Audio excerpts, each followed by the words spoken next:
Good evening, everyone. How y'all doing tonight? How are y'all doing tonight?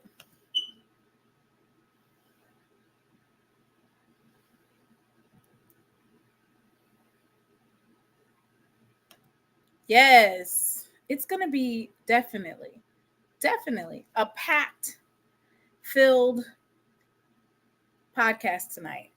I know that the chat is going to be indulging in all of the festivities. We got the Bulldogs in the house. I seen Miss Mary in the chat. Hey, Miss Shanetta. My nephews are in the chat. Sharpshooter Podcast. What's up?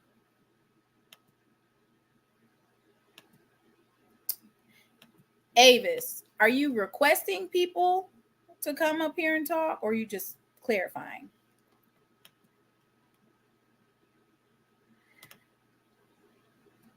And my nephew is already, starting. As you know, on SheLovesThee SWAC Saturdays, it's a time for us to unwind and just talk about the what's happenings in the SWAC. And there's been a lot going on, right? A lot of stuff going on. But more importantly, we have the SWAC Media Day coming up this coming Tuesday. Huge. I'm excited. And of course, you know what? Ever since Brandy made the recommendation to get XXL, I find myself every Saturday trying a different flavor. So tonight, I'm going to try guava. Am I even saying that right? Luxurious, luscious guava combined to create a decadent, ripe, sweet experience. More flavor, more intensity, without manners. I'm going to hold off a little bit before I open this up. Maybe when we get some of that street committee tea that we've been waiting on, then I'll pop it open. So I'm going to just leave it right here. If y'all got your water, wine, a glass of ginger ale, a beer, some malt liquor, frozen margaritas, whatever you sipping on to enjoy and relax.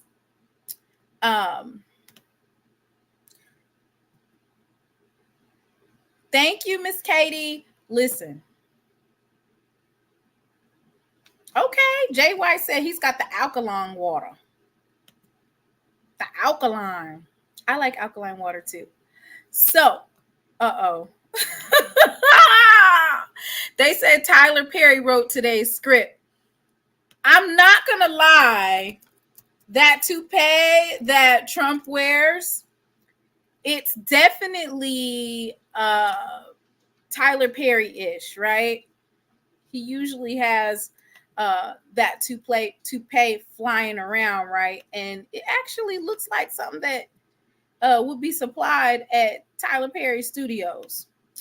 So I'm sure everybody's heard, and it's came across the airways, that our former president, Donald Trump, there was an attempt on his life today. Allegedly, y'all. Let me be clear. Allegedly. So this is what it was looking like. You know, this is the toupee that Tyler Perry provided President Trump. EA, I know you're not talking about drinking wine is not Christian-like.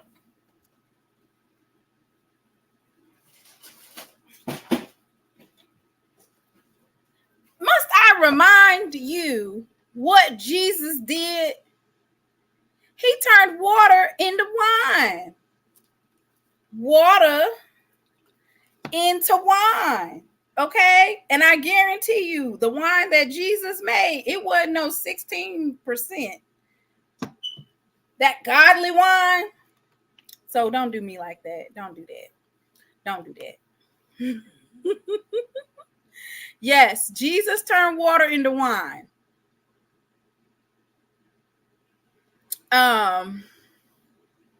So allegedly there was attack on his life. Luckily he was not, because I actually fear for the worst if something devastating would have happened to him, right? That would not have been good. That would have been terrible. I don't even want to know what that backlash would have looked like. We're just waiting on the news reports to come out about that, right? And so I wanted to go ahead. Wait, let me start with this announcement of the 2024 SWAC Media Day. I want to let everybody know in the chat that I'm trying some new things. We're in beta testing tonight, okay? Trying some different overlays and getting prepared for SWAC Media Day so that I can make sure that I'm giving you the best coverage, right? I'm creating and designing some new templates. So y'all bear with me tonight, especially when I have my guest on. I'm doing it all.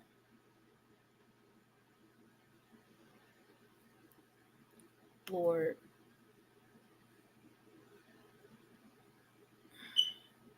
I don't know. If I just had a assassination attempt on me, I wouldn't be holding my fist in the air and telling folks to fight. That's just me, though. And they didn't evacuate. EA. Wine is not the devil's nectar. I never heard of that before. So,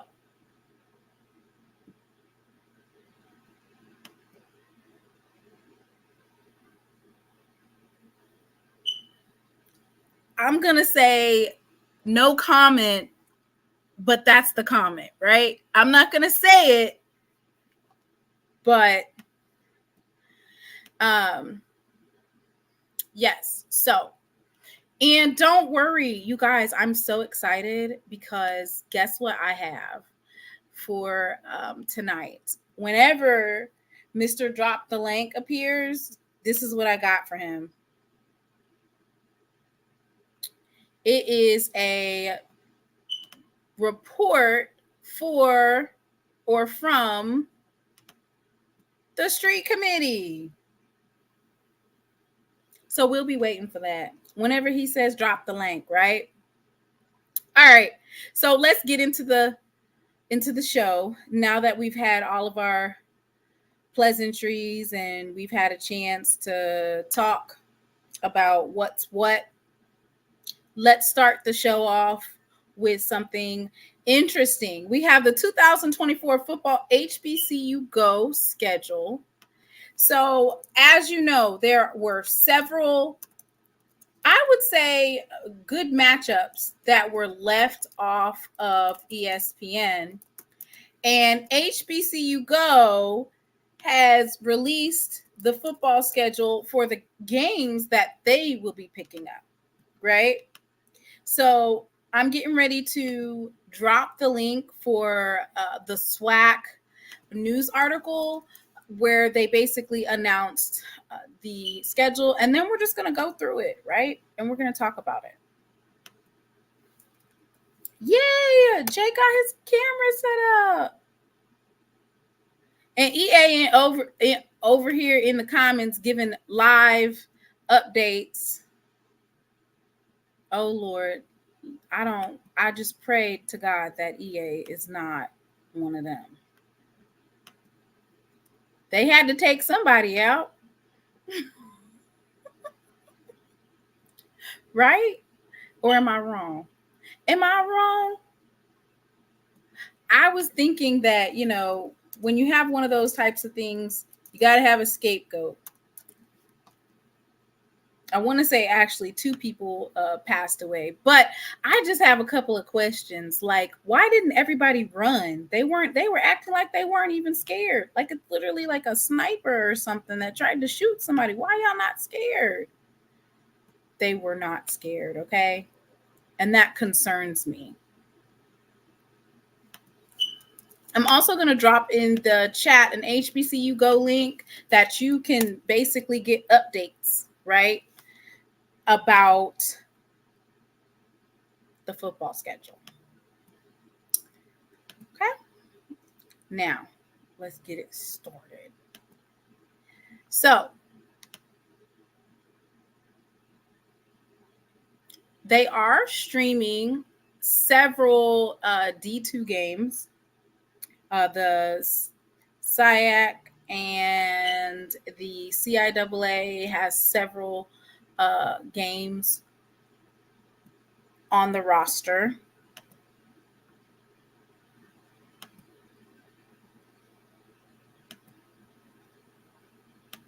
And once again, I've dropped both of those links in the chat. Okay? Y'all gonna have to bear with me with these graphics. I'm glad that I'm over here playing with them while I got y'all on here because Lord have mercy. When it's SWAC Media Day, I want for all of my stuff to go, go as planned. I don't want any mishaps. So thank you all for, rolling with me tonight, okay? I'm going to get it together. All right. So these are you can sign up for an update, but SWAC, CIAA, and SWAC every Saturday. So, and it looks like they've actually chosen to stream 2 games per weekend. Last year, I think it was only 1. This year, they've picked up an extra game, right? So they have Clark Atlanta University at Fort Valley State University on August 31st. And then they have Virginia Union versus Kentucky State.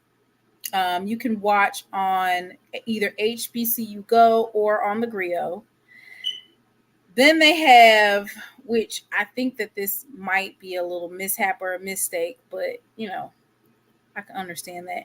Savannah State is going to be playing in Southern or Baton Rouge at Southern University. And the next line says Tuskegee University at Grambling State, but they still have the Southern logo right there. So that just needs to be changed. And okay, someone is saying that it depends on your location. Let me zoom in a little bit because it didn't look like y'all could actually see the schedule that well. So it just depends on what location you're in. Let's see. Let me scroll back in there. Yeah. All right. So, yeah, you guys can see that a lot better. Will these games be free on YouTube? No, Emmett Jones. They'll be free on either HBCUGo or they'll be on cable on the Grio. That's just how it is. He said, will they be free on YouTube? No, sir. You can watch it on the Grio cable. Watch on HBCUGo. You can watch on the Grio or cable for the Savannah State SWAC versus Southern. And then Tuskegee University versus Grambling. They need to change that Southern logo to a Grambling logo. Then they have on September 14th, Kentucky State and Fort Valley State. And they have Tennessee State, which is not in the SWAC. They are in the OVC. And they're going to be playing against Arkansas Pine Bluff. Wait, hold up. Wait a minute, y'all. Wait a minute. The Southern Heritage Classic been taken off of ESPN? What the happened? How you gonna fix it? Are we talking about the FedEx Southern Heritage Classic? Okay, so it'll be on HBCUGo, y'all. Arkansas Pine Bluff is SWAC and Tennessee State is OVC. Then you have Winston-Salem State versus Virginia State. This is interesting. So y'all put a bookmark right there where it says Tennessee State versus Arkansas Pine Bluff. I want to talk about that. Clark Atlanta University will be at Bethune-Cookman at Daytona Beach, Florida. Miles College will be playing Allen University in Columbia, South Carolina. Alabama State will be playing Bethune-Cookman in Daytona Beach. I can't wait till the Daytona Beach. I want to go to that game. I want to go to Bethune-Cookman versus Jackson State. I think that'll be fun. I think that game is in October, but I think it'll be fun. Bowie State versus Fayetteville State. Arkansas Pine Bluff. So am I getting this? So that's in the SWAC. So it's SWAC versus SWAC. And why is everybody scheduling UAPB for their homecoming? Alcorn scheduled Arkansas Pine Bluff. Jackson State scheduled Arkansas Pine Bluff. Clark Atlanta University versus Central State for their homecoming. Bethune-Cookman versus Alabama A&M for homecoming. How do y'all feel about Alabama A&M scheduling Bethune-Cookman for homecoming? What y'all think about that? Bluefield State versus Bowie State. And that's going to be in Maryland. Arkansas Pine Bluff versus Grambling State. Yo, do you know that that's Grambling's homecoming? So that is now 3 teams that have scheduled UAPB for homecoming.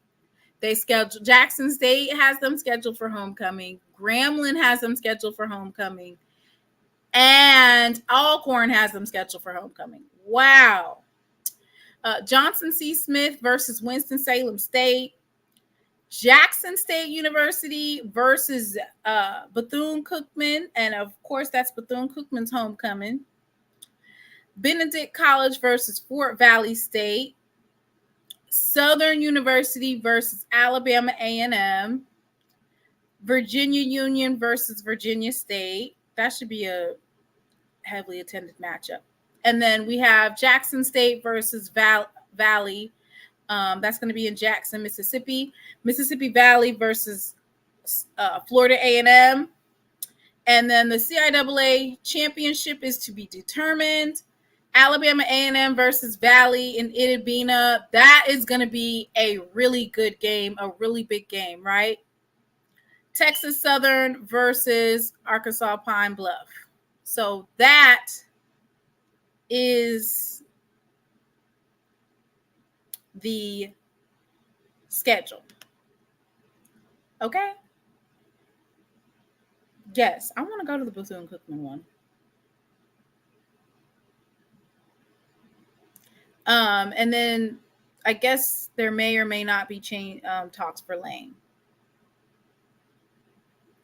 So, wow, I was not anticipating that Bethune-Cookman. I wasn't anticipating UAPB was a homecoming team. If you guys have not had a chance, Blue had a really good live today. It's called, I want to say it's like Over or Under in the SWAC. And basically, he was going through each school and saying whether or not it'll be over a certain amount of games or under. You guys need to check that out, right? Because when it comes from me, I'm biased. But I feel like when you listen to Blue, he's not going to be biased, right? And he said that Jackson State's going to be putting belt to ass, basically.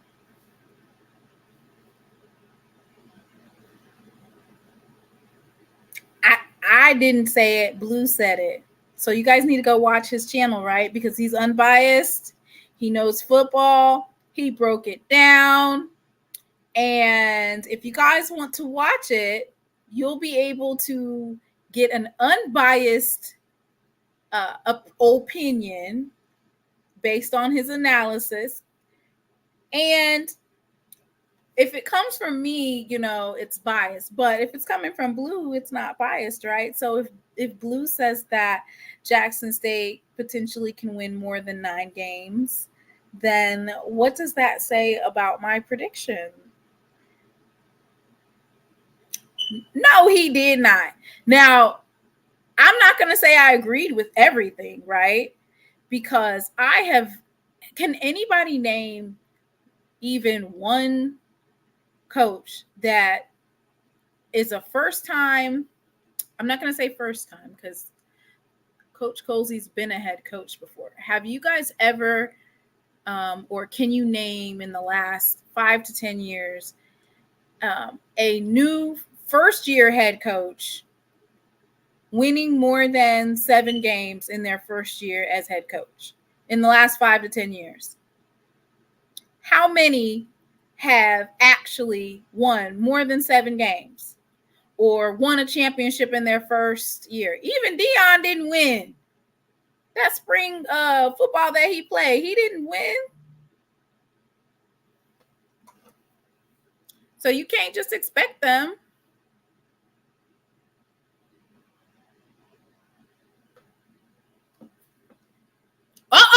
Blue coming in here, guns are blazing. He said, just because I ain't said nothing don't mean I'm not looking at y'all in the chat. He said he picked FAMU to win the SWAC last year, and he had Jackson State at 7 to 8 wins, which was spot on. Don't lie in this chat now. I didn't say that Blue knew more. I said Blue is unbiased, meaning he's going to set aside, I like this team. This is my favorite team. I don't like this team. I don't like that this team wins. That's why you need to watch it, because everybody else, if it comes from somebody from Grambling, if it comes from somebody from Prairie View, if it comes from somebody from FAMU, or if it comes from me, it's going to be titled biased, right? I could proclaim, which I did. I said that Jackson State was going, I said they were going undefeated. And then I said the ULM game is a possible toss-up, right? That's what I said. But just go check it out. It has nothing to do with going or attending an HBCU. It's about football and unbiased breakdowns, right? It has nothing to do with whether or not you went to a HBCU. It has to do with who they're playing, who they're matching up with. Yeah. Mr. Haynes has some nerve. Mr. Haynes has some nerve. He said all the D2 games SWAC play, they always have a winning record. Sir, we don't even want to get into all the D2 games that the MEAC teams play.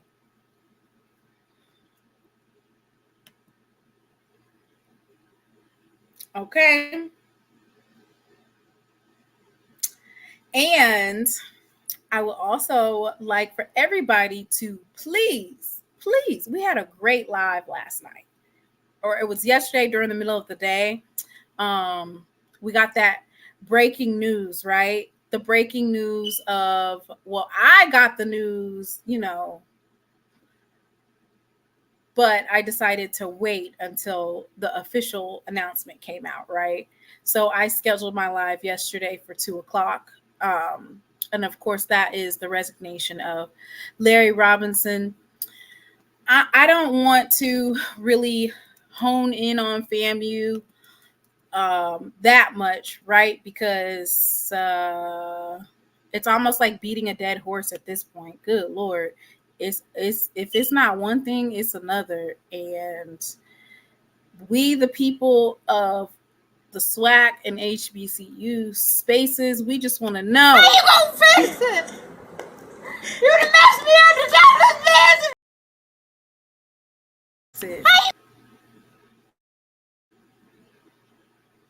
How you gonna fix it? You done messed me up the television. I done called the police because I'm doing a refund. A refund is due unto me. Don't feel like I just been abused out here today. God is pleased with this.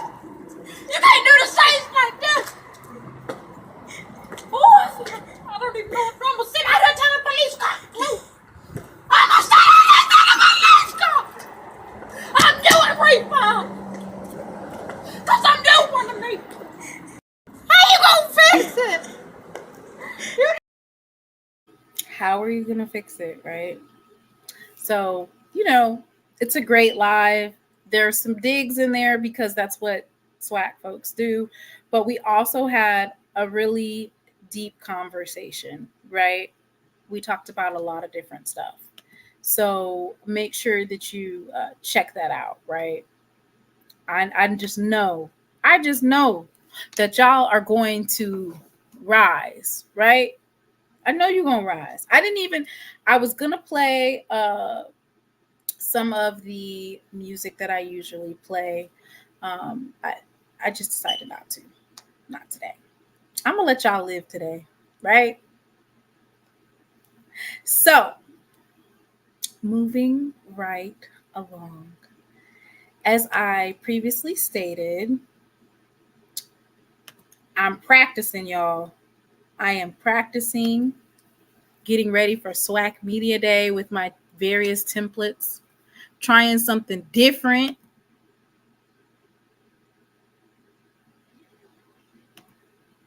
Let's talk about SWAC Media Day, okay? I'm getting ready to drop some links in the chat, and I only have 8 questions so far. I only have 8 questions, and that is not okay. Like, there's no way that I should have only 8 questions. And what I mean by that is I am taking fan questions for SWAC Media Day. So all you have to do is, which I'm going to drop the link. You have 2 different links. One of them is for student athletes and the other is for coaches, right? And you can ask them a question. And when I go to SWAC Media Day, I might pull your question, right? I might pull it.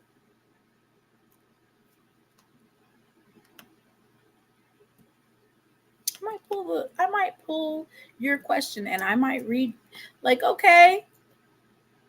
Emmett Jones wants to know, what does FAMU have to do to repeat at the Celebration Bowl? Or EA wants to know, let me stop being messy. I was getting ready to be messy. I was. I'm saving it. I'm saving it.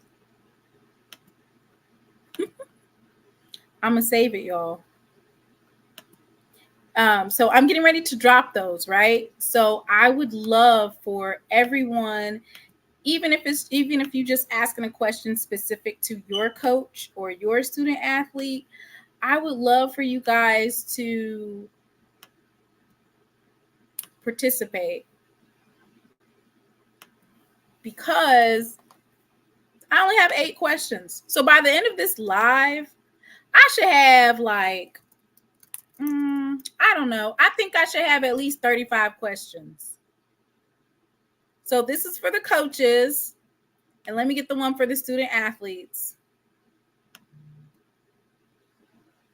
So basically, it's real easy. You just pick and choose. Now, we have 24 athletes, right?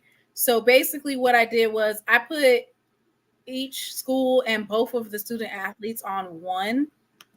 And I'm going to need for you all to plug and play. I'm going to need you to plug and play. Hey, Mr. Ford, how you doing? Hey, how's it going? You all right? I'm good. How are you? I'm good. Hold on one second. Yeah, I'm good. It's so good that you decided to come up here, right? Oh, yeah. Yeah, because we've been waiting on you, right? Oh, you've been waiting on me? Yes, everybody's been waiting to hear from you. Oh, okay. Yeah, do you know why they've been waiting to hear from you? No. You said no, you don't know why. No. What's going on? Mr. Ford. Huh? Now, you know that when we talked yesterday, you was in the Barnes and Nobles. Oh, yeah. I enjoyed it too. I enjoyed Barnes and Nobles. A lot of our bookstores have closed down in the Atlanta area. What? I didn't know that. Did you have to go all the way to Smyrna? But now we had one here on Camp Creek. We had a Barnes and Noble. I loved it, and they shut it down and they made it a wig shop. Not a wig. Well, you know, if it's one thing they're gonna sell in Atlanta, it's some Yeah, wigs. that's Okay? right. Yep. That's right. And so I went out to. Now we had another one on Moreland. I don't know if you're familiar with Moreland Avenue. They closed it down. It was a Barnes and Nobles out there. That one was closed down also. But I used to at one time, the one on Camp Creek, I would go out and eat and stay out there all day, and I'd take my cousins with me, and we'd read magazines, and then we'd read books. Mm-hmm. Yeah. So, Mr. Ford, Uh-huh. did you see what happened to President Trump today? Yeah. Let me read something so you can understand. Let's put it like what's his name always said. He's gonna put the context on it. Let's see. This is wait a minute. Let me read this one to you. This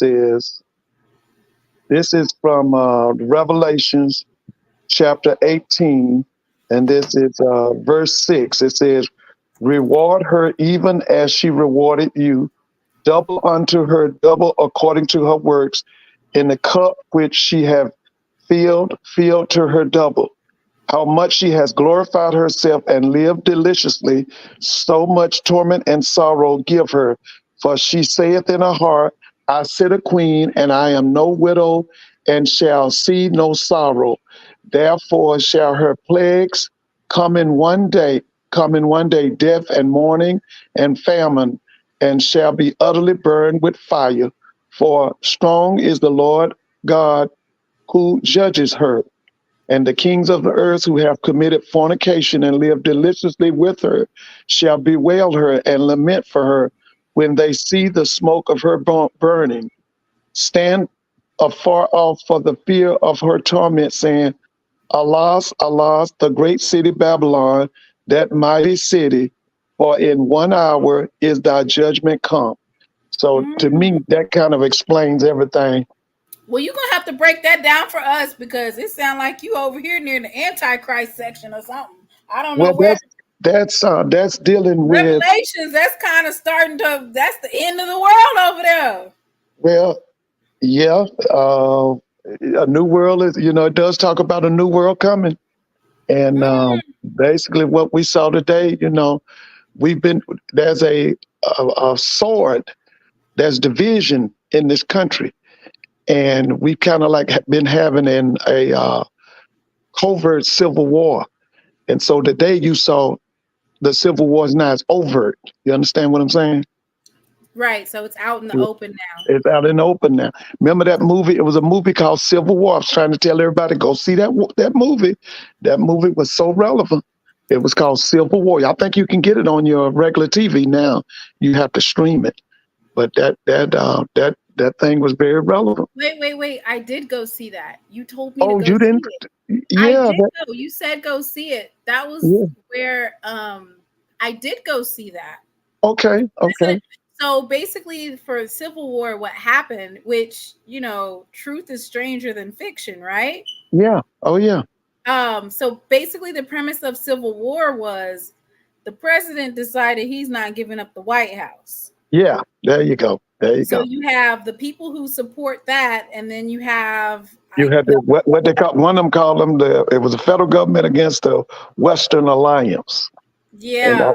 And the chief states that the Western Alliance was based on was Florida, Texas, and was it California? I can't remember. I know it was Florida and Texas. Yeah. So that was Revelation chapter 18, right? Yeah. Starting at verse 6. Yeah, starting at verse 6. Yeah. So, that Civil War movie was actually kind of scary because it was realistic. So a lot of us, there's a lot of people. It's probably about, I would guess. Let me do a poll on it, okay? A lot of people are saying that this was a hoax and that it's not real. As far as the actual shooting, right? Uh-huh. And some people feel like it was set up to secure him in the White House. I don't doubt it. I don't doubt it. Could have been a false flag. Yeah. I'm still stuck on how is he going to be a convicted felon in the White House? Is he able to pardon himself? Like what how far do they take? You got to remember, we are based on hypocrisy, lies, and deceit. Remember, they said, land of the free, home of the brave, but they enslaved our people for 311 years. They had us in chains. Remember? They said we were 3/5 of a human being. 3/5 meant that we were not citizens. We were only to be counted for population purposes. We had no rights to be respected by whites. So remember, one of the things that they would preach in their philosophies or in their government structure, everything was lies and deceit. Because what they say now is you get one felony, they don't even want you to vote. This man got 34 felonies and they let him run for president. Do you see the deceit? Do you see the hypocrisy? Yeah, it wasn't the barriers that a felony places on minorities and middle class and poor people is not supposed to affect the rich or remember now, the country was set up for rich slave-holding landowners. The initial people who were supposed to vote were only those who own land or property and slaves. Remember? So the country was started for rich white men. Remember? Yeah. And one of the things you have to understand, most of those rich white men started what we call today multinational corporations. So those multinational corporations, they're basically headquartered on Wall Street in New York City. On the backs of slaves. Yeah. When you look at Harvard, when you look at Harvard, when you look at Yale, you look at Brown University, the billions and billions of dollars that they have in their endowment, that's old money. What does old money mean? It came from slavery. Mm-hmm. So, Mr. Ford, I know you didn't get a chance to get the street committee tea, right? Yes, I did. I got some. Yeah. Wait a minute. Wait a minute. You got the tea? Yeah, I talked to my FAMU people. Now, here's the surprising thing. Every one of them said it was, they were waiting on it. They expected it to come, and they were not surprised. But now, they all said that it was done by the white power structure in Tallahassee. That's who did it. Because really now, he was seen as, quote unquote, a safe Negro. The government structure in Tallahassee actually liked Dr. Robinson. But the whole thing with that guy and that supposedly fake donation, that was like you had said, that was the straw that broke the camel's back. It had nothing to do with athletics. It was all about that. And like I said, he was actually seen as a safe Negro. They actually liked him. Explain for me what the safe Negro is. That one who's not going to do it. He's status quo. He's not going to do anything to rattle the cage or cause them fear. You have the what they call the safe Negro. He's status quo. Or do you have the radical or the revolutionary who causes fear? You know, like the Malcolms, the Paul Robesons, the Martin Luther Kings. Those guys were radicals. You know, they criticize it. They criticize the white power structure, wouldn't get in line. You know, those are the kinds of people that they fear. So basically, that was one of those situations where it was so egregious that they couldn't let it ride. Right. It was the white power structure decided it was time for him to go. Yeah, it was time. But what I want you to understand is that they actually liked him. He was, you know, he knew his lane. He stayed in his lane. He wasn't going to go after that $1.9 billion. You know, he knew his place. He wasn't in a, you know, like they said. You remember Cynthia McKinney? How they said she would speak truth to power. Of course, he wasn't going to do nothing like that. Which I think they said that nowadays that doing that actually causes more irreparable harm to the universities when it's somebody, it has to be come from outside, not from within. Yeah. So that's interesting that you. But did you hear Blue playing up JSU today? Blue was very high on JSU today. Do you want to change your mind on your rankings? Because you had us at 4th. You still got FAMU, Bethune-Cookman, Alabama State. Well, I still say that. I still believe, like most of the people up here believe, that Alabama State is overrated. I do believe that. When did you believe that? That's correct. Listen, I'm gonna tell you why I believe that. I had a guy not only to tell me, but to show me the people that Alabama State lost from last year's team. They lost a lot. And I'm yet to see what they have replaced those people with. Like FAMU, we know what is coming into FAMU, but I don't know what's coming into Alabama State to replace those people. And so I do agree with these people now that Alabama State is overrated. So are they still going to be in second place? Because I think you had Alabama State in second. No. Now, let me tell you this. I was privy to hear two interviews that I was very impressed with. Now, it was nothing but talking, but I was very impressed. The first one was somebody interviewed your defensive coordinator. Is it Quinn? What's his name? Quinn?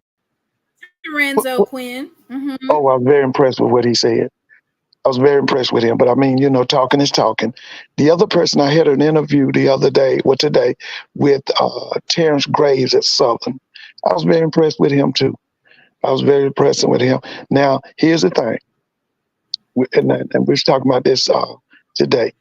They are going to allow those people at Grambling, that Mickey Joseph and our boy Dooley and that guy, I can't think of his name. He was the guy who took Dawson Odom's place at Southern. Was it Jason Rollins? What's his name? Rollins. Yeah, they're going to give them time to build that program. But here's the thing. Southern is going to be Southern.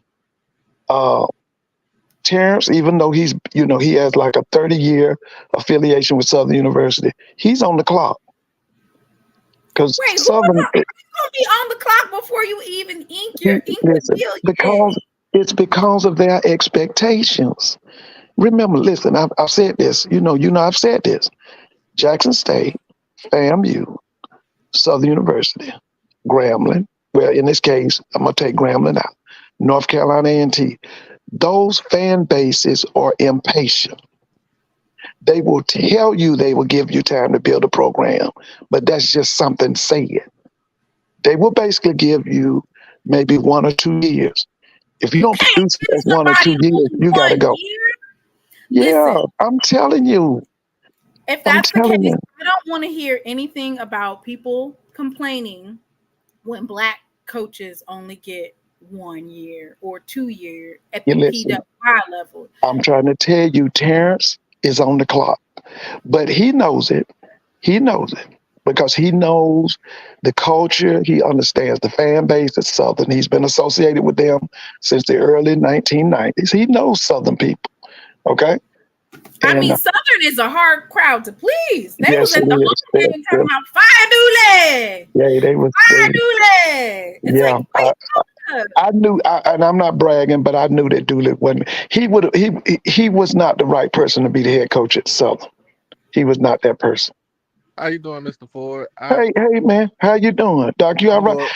Listen, let me tell you this, Doc. I watched Angel Reese's team. That's the Chicago Sky. They played the New York Liberty today.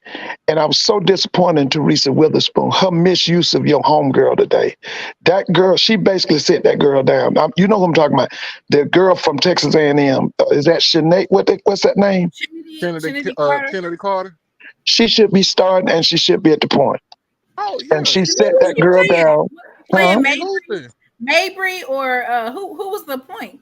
Mabry No, she or played the white girl at the point. She played the tall white girl at the, Mabry. Yeah, she played Mabry, but Mabry should be at the 2 or the 3. Your homegirl should be at the point. The girl from Texas A&M should be at the point because she creates easy points. It's crazy because somebody sent me a video of when she was still at Texas A&M, and she cooked the U.S. national team by herself. Straight. First of all, Teaspoon is not getting ready to lose her job. Come on now. It's her first year as a head coach. Hell, if the Fever, who's been notoriously bad, can, have their coach. I don't think she'll lose her job. No, to me that would be foolish right there. Seriously. Right. Let her. But I was getting ready to ask Mr. Ford. Can you hear me? And you can chime in on this. Yeah, Timona. We can hear you. Yeah. Okay, and you can chime in on this, Timona. Do you think that it is time for whoever the president of Southern University to go ahead and get rid of the AD, Roman Banks? Why do y'all keep saying that? Well, now I do give him the credit for destroying that program when he mistreated Dawson Odoms. But now you do know that I have to see some of these people on Tuesday, right? Oh yeah, you will see all. You see all of them. You'll see. But now let me give him his full credit. Here calling for these folks' job, and we gotta come see them on Tuesday. But listen. The thing with Roman disrespected Dawson because Dawson had a problem with Jay Hobson, and then after Jay left, he had a problem with Coach McNair. He couldn't beat him, and you got to understand, Southern University spends about $18 million on sports. Alcorn spends about 6 or 7 at the most. I think it's around 6 they spend. And see, the Southern nation, they can't accept Alcorn beating them in anything. They can't. And especially if they're proud to enjoy their football team. And what happened was, after Dawson Odoms basically was dispatched, let go, that program fell to the floor. And that's another thing that I was talking to some Southern people about. And their issue with that football team is basically that everything is offensive. They're not impressed with the Mark Frederick hire. I've talked to a lot of them. They saw him at Prairie View. He's a Southern. He's a Southern person. He's a graduate of Southern. Played football for Southern. But the thing that's kind of easing that is that behind him, he has Willie Totten, and now he has Fred McNair. Now the thing is, will he listen to them? Okay, because you have to understand, Terrence is our defense. Terrence is basically going to turn that offense over to Frederick and his staff. Now, the other thing that the Southern people are worried about is they're saying that Coach Nivens, who is the offensive line coach, has to do his job. Now, one of the things Southern did. So where did you get all this Southern tea from? Listen. One of the things that Southern did quietly, Southern brought in a number of offensive linemen. I mean, I think in spring they had about 10.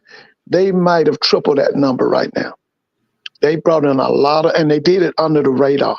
They brought a lot of linemen in. But that's what a lot of linemen. Offensive linemen to come in, that's a lot. Well, offensive and defense, but primarily offensive line. Because, their whole thing last year was that their offensive line has been terrible ever since Dawson Odoms left. Now, the other thing that a lot of them, Mr. Mona, do you remember Willie Quinn? Do you remember Willie Quinn? What year was this, Mr. Ford?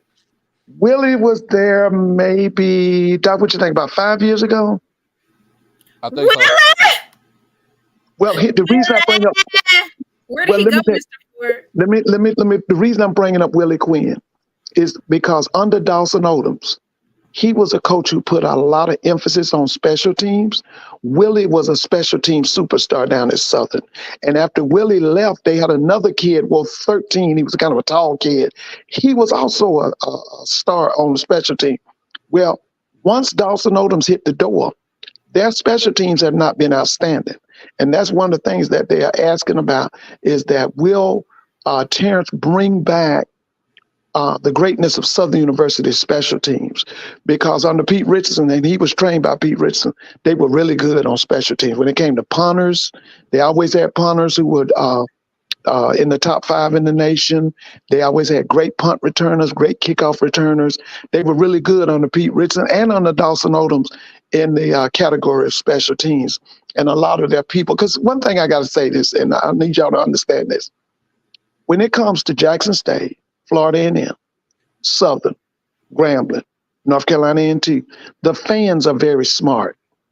Their fans they know the game of football.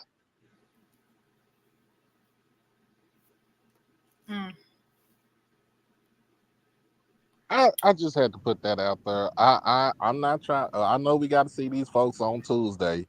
I know. I got some questions I want you to ask Mr. Mona, because I know you're gonna get a chance to talk to the commissioner, because he likes you. He likes talking to you. So I got some. I want some things. I got some things I want you to ask him. All right, go ahead and I'm gonna go ahead and write them down right now. Yeah. You know my first one. You know my first question I want you to ask him. What was that? It's got to be number one. What can we do to upgrade the pay scale in SWAC athletics? I want them assistant coaches in football. I want the pay up higher. I definitely want them coordinators. So if you're speaking in terms of the SWAC conference, you're asking what can we do to increase pay, the SWAC payout so that they can utilize that to pay the coaches? I don't want to hear nothing about nobody making no position coach and all that making no $50,000. I don't want to hear that. I don't want to hear it. I think it's often. I think it's ridiculous. And I want to know if we can pay a higher. What can we do? How can we get maybe a higher contract, more money from these networks to increase the basketball coaches' pay, head coaches, assistants? How can we increase the baseball coaches, heads, and assistants? How can we increase the pay of the track people? I want higher pay in the SWAC. I want higher pay. The SWAC conference is the way to go. The SWAC conference payouts. Yeah, I think we can get it. If we really negotiate these good TV deals, I think it can be enough money to spread to the coaches. So some of these deals are wrapped up till 2032. HBCUGo is wrapped up for the foreseeable future. Hell, I'll be damn near 40 something plus by the time that contract's up. I'll be in my 40s. Well, hopefully we still. What about the?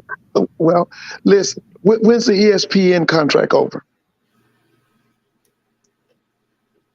That's some. We got to look that up right there. No, I want to say they just resigned. They just signed recently.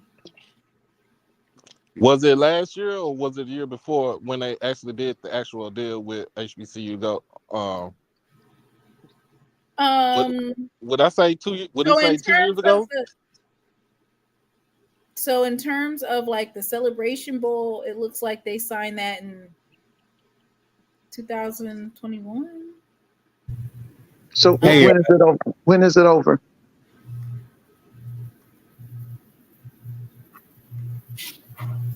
You're just asking for more money from the ESPN deal because listen. I just want to find a way to increase the pay of these heads, especially these coordinators, these position coaches. Listen, here in Atlanta right now, in the city of Atlanta, if you have a college degree, you don't have to have an education background. As a starting teacher, you can start off at $63,000, $64,000. Listen. If you're a position coach, then you should be making more than that than a beginning teacher. Well, Mr. Ford, you missed that first part, but we took a look at the HBCUGo. I have to put you on mute, Jay, because you have some background noise. We looked at the HBCUGo.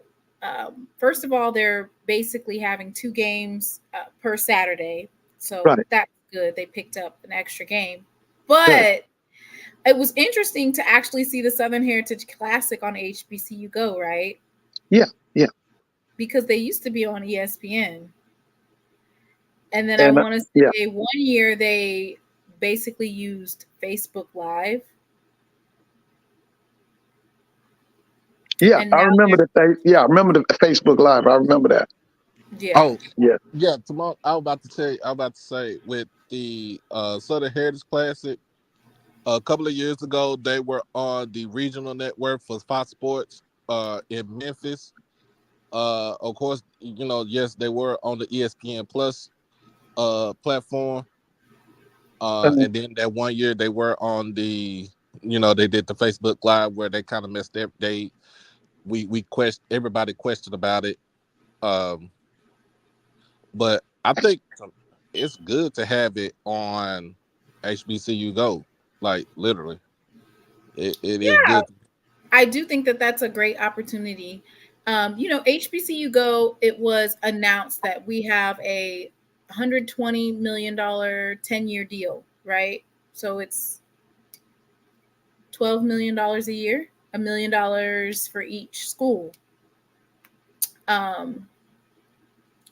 Media rights, it gets kind of sticky on whether or not that has actually, if we've seen any payout from that or not.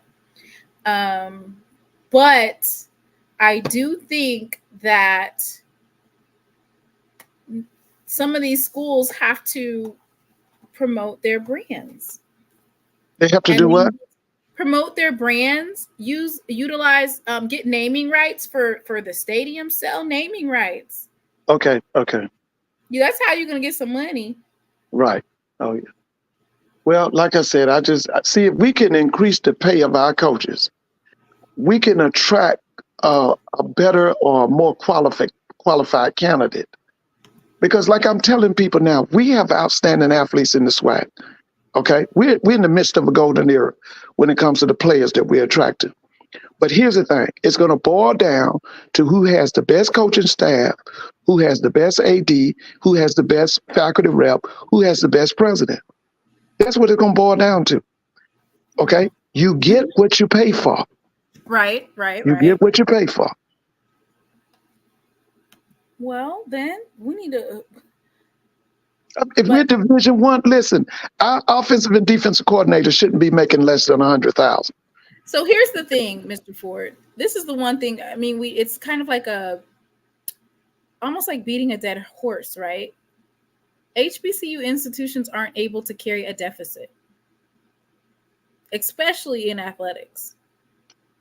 If we could carry a $5 million deficit, then maybe we'd be having a different conversation. But we are not able to carry a deficit.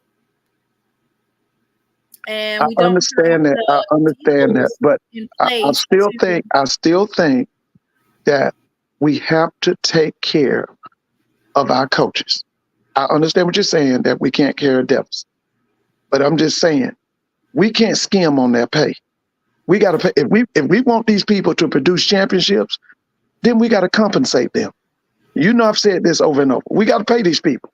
And why they be over here being messy, telling me to ask the commissioner what happened with the SWAC Classic game supposedly to be held at Legion Field in Birmingham, Alabama, in which no school in the conference has taken the offer.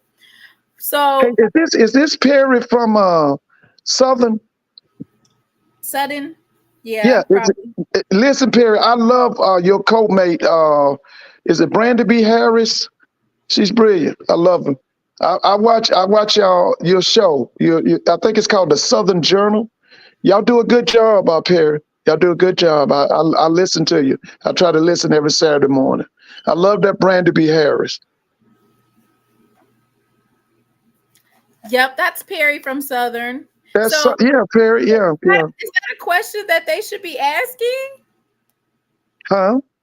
Should we be concerned about that? I thought that the advertisers pulled out. They thought they were going to get they thought they were going to have Dion that year, so that's why they scheduled that.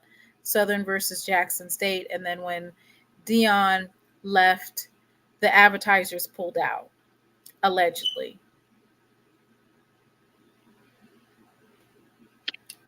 Well, that's their loss because listen, everything is still. I think it's better.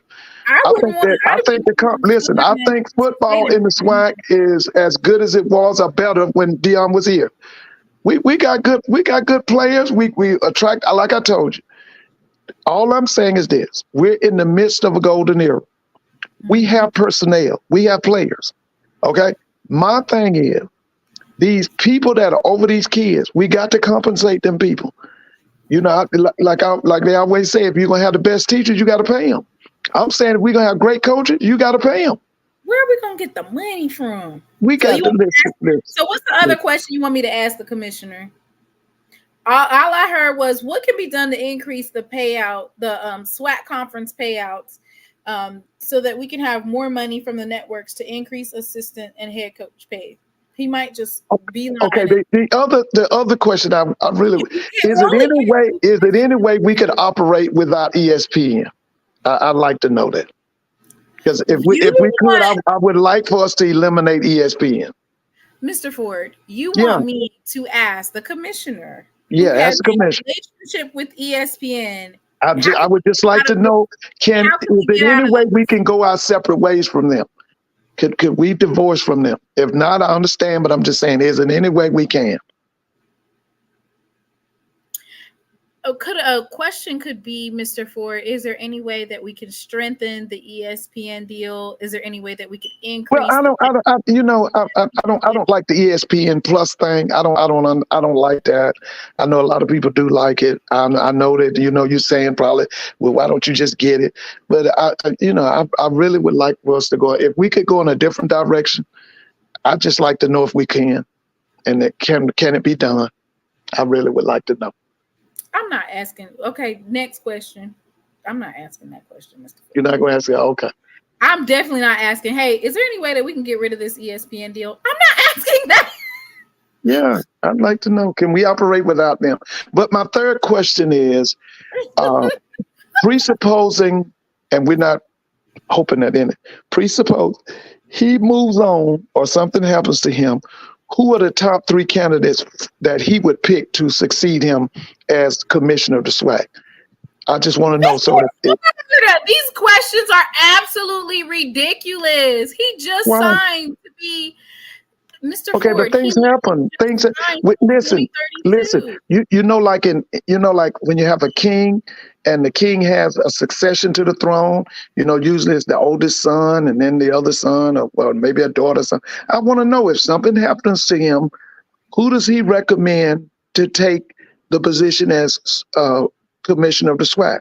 Who would be his choice? You literally want me to be like, hey, okay, here it is. Hey, Commissioner McClellan, how are you? It's so great to be able to hear from you. This is SheLovesThee Podcast. We're live here with the fans. I have a couple of questions for you. In the event that you should regrettably and unfortunately either leave for a different position or pass away, who do you want to succeed you? Yeah, that's right. Replace you. Give me 3 names and put them in order. And you want me to put the microphone in front of his face like this? Yeah. And I just want to know, because things happen. So if something happened to him, or he decides to go with the NCAA, who's your hand-picked successor? Who's your second hand-picked successor? Like in the United States, you say, okay, something happens to the president, it's the vice president, right? You say it's vice president. Okay, and then you say it's what, Speaker of the House or something? Isn't that right? Yeah. Why are you having me ask these terrible questions, Mr. Ford? I need you to ask that. I'm gonna write that one down. Yeah. So I would have to preface that as, you've been on the NCAA committee. We saw you this past NCAA March Madness, blah, blah, blah, blah. I would rather ask questions that are more pertinent, which is, you just got a extension till 2032. What are some of your plans for the SWAC to I would like these goals, long-term, short-term goals. Yeah, I would too. That is a more pertinent question. We need to know what you gonna do. Okay, not who's replacing you when you leave. I only get like 2 questions, right? Well, listen, things happen. I mean, and a lot of things that happen are unexpected. So we just want to know, if he decides to go to work full time for the NCAA, who does he recommend to be his successor? That's all we want to know. Who is we? Is that what y'all over there talking about on Cascade Road? Yeah. All right. Oh yeah, yeah. And, okay, so let's go over the coaches' questions, right? What kind of okay, there's so said if something happens to the commissioner, then the deputy commissioner would fill in his on the interim. Okay. Who's the deputy commissioner? I know I need to look it up, but who is it? Doc, who is the deputy commissioner? Is Doc on? Yeah, Andrew Roberts. Okay. What do you know about him? Guess what? Andrew Roberts is who approves everybody's credentials. So moving right along, Mr. Ford, what kind of questions do you have for some of these coaches? They might not want me to ask them questions either, Mr. Ford. And one thing I would like to ask the coaches, and I this is just me. I don't know if now, historically in the past, when we talking about the 50s and the 60s, most of the big time Black coaches would hold a coaches clinic on their campus. The one at FAMU at one time was known nationwide. Jake Gaither held a coaches clinic. That Arnett Mumford met with Bear Bryant, Frank Brawls, the old man that was the coach of the Cleveland Browns. His name was Paul Brown. Arnett Mumford's wife would talk about how Bear Bryant would come to their home, and he and Arnett would take the dining room table and turn it into a football field, a replica of a football field. And they would exchange ideas. But I would like to know if all of our schools in the SWAC could host a coaches clinic. Is that feasible? Could Alabama State host a coaches clinic? Could Alabama A&M host a coaches clinic? Could FAMU go back like they did historically in the past and have a big coaches clinic where you bring in coaches from the NFL, coaches from the collegiate ranks, and then they would basically teach and lecture to high school coaches. I want to know, could every SWAC school host a coaches clinic? I'd like for you to ask that. Okay, so now we're going to focus on like the actual football season. I know for Coach Eddie Robinson, you were interested in knowing about his offensive coordinator and, Well, I know I do. I've seen him in action. I saw him at North Carolina A&T. I was impressed with him. I thought that was a great pickup for him to add him to his program. I thought that was great. I thought that was, I thought that was good. Question for Coach Colsey. Huh? Do you have a question for Coach Colsey? You already think he's returned to the Celebration Bowl just like that. No questions needed, huh? Well, I listen to a lot of stuff Blue talks about, and Blue says that y'all might kill those dreams, and I kind of respect what Blue got to say now. He's very high on y'all. Blue saying there's a possibility that Jackson could win 10 or 11 games. I think he said today. Yeah. So I think so. Basically, that what is it? October 19th. Yep. That's gonna be the war of the worlds, isn't it? It sure is. Yeah, that's gonna be the battle right there. We're going to go ahead and do a segment called "Who Do You Got?" Right. Mm-hmm. So these are some of the biggest games in the SWAC this season, and of course, the ones that are circled, those are my picks for this particular season. Once again, it's the 2024 SWAC Media Day. This is like a pre-Saturday, right? So make sure that you hit those links and ask the coaches questions or the student athlete questions, because I will be at SWAC Media Day and I'll have an opportunity to ask some of the coaches some pertinent information and questions. And I want to make sure that I get your question. Please don't ask me no questions that will have them reporting me to, leave the premises. Don't do that. Don't do that. Don't be Hey, but asking. you know that's ignorant what you just put in the chat, right? That's really ignorant.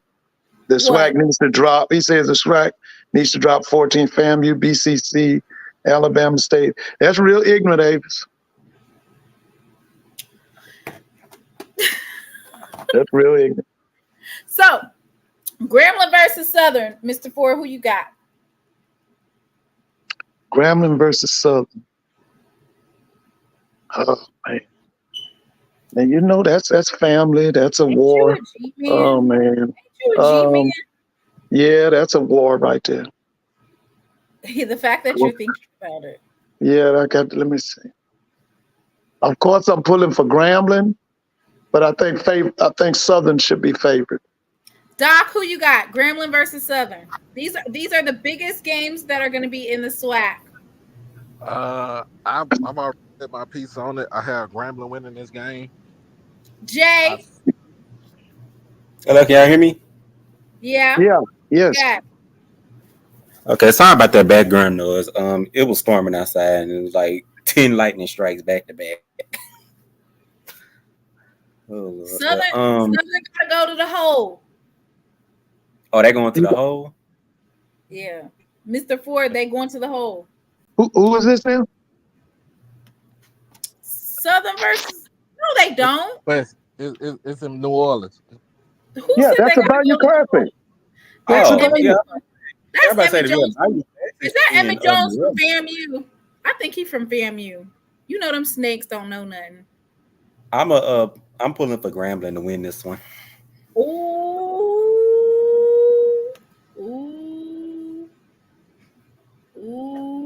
FAMU versus Bethune-Cookman. Y'all already know who I got.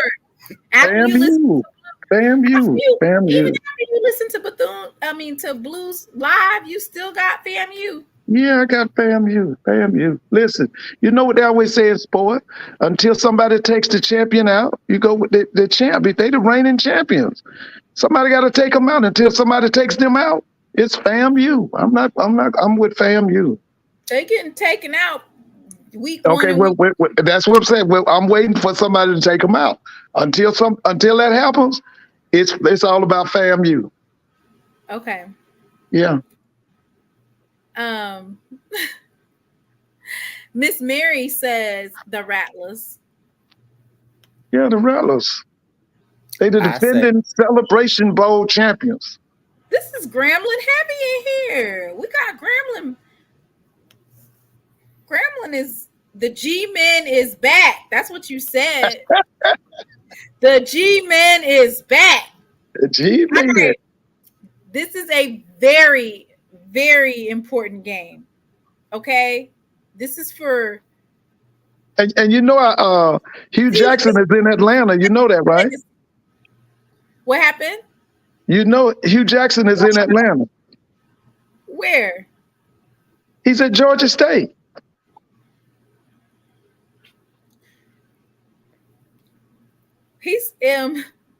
He reminds me of a person said, "I tried with you Negroes." Yeah. Well, we thought initially he was going to get the Morehouse job, and that didn't work out. But now he's at Georgia State with Dale McGee. This will be his first season at Georgia State. So, I think I already know the answer to this, but Jay, Lorman, Mississippi. Who y'all got? Okay. What's the game again? Jackson State versus Alcorn State. You Jackson. know, I got Jackson. Jackson. I got Jackson by 10. Jackson by 20. Ooh, woo.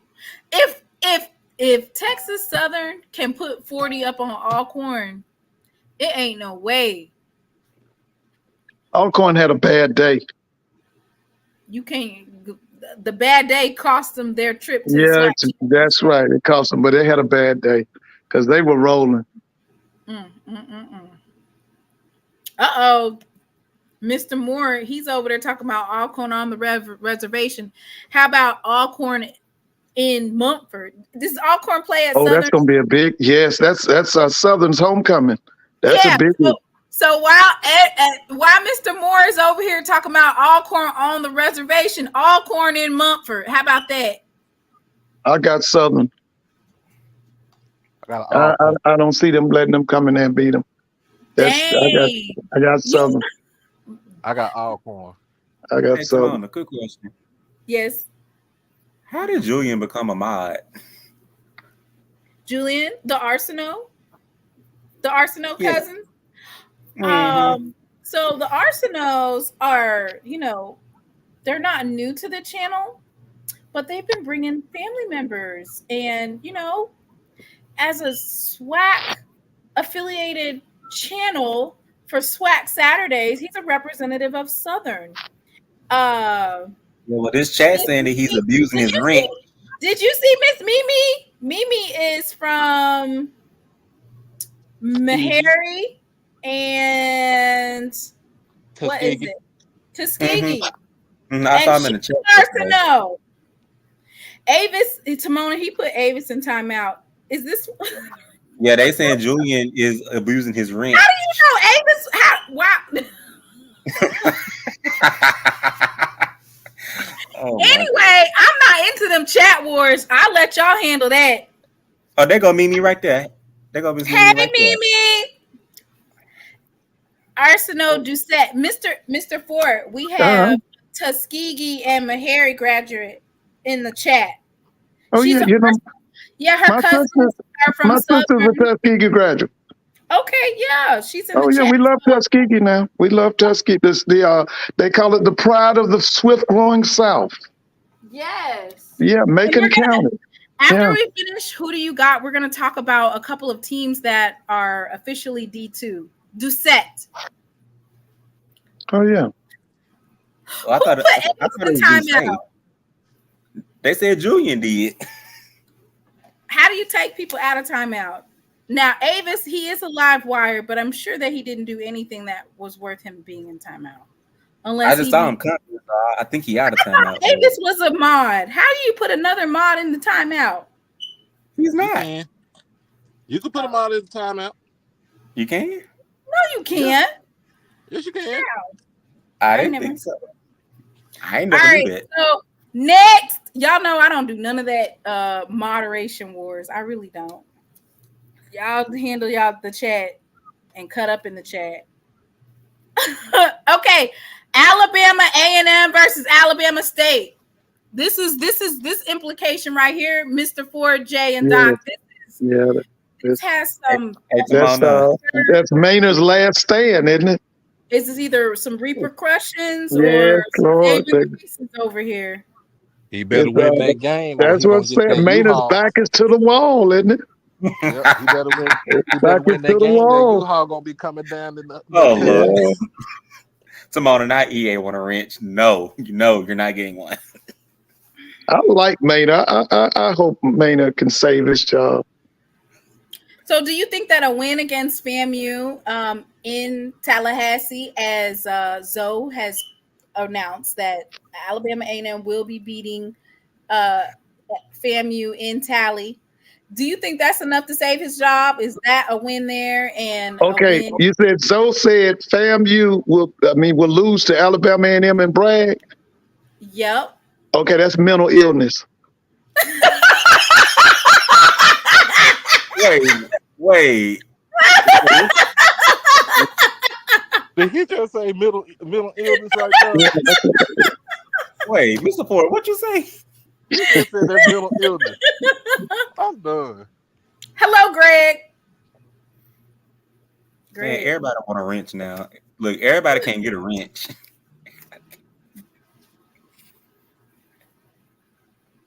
Greg, talk. Hi, Greg. Okay, there's somebody named Greg who has came in, but they ain't. What's up? Hey, how you doing? I'm doing good. Who you with? Who you with? Oh, J State for sure. Oh, you okay? Jackson State, great. How you doing? Good. That's good. What do you think about Alabama State versus Alabama A&M? I got Alabama State.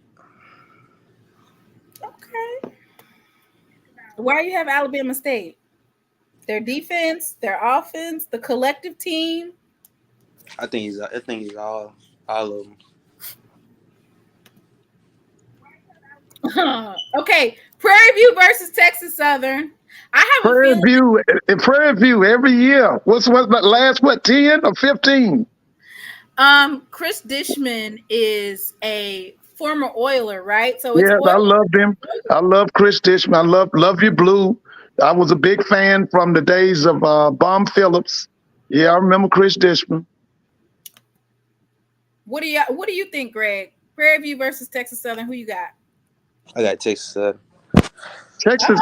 Hey, Doc, how long has Prairie View been beating Texas Southern? For the last 9 years, about to be. That's 10. what I'm saying.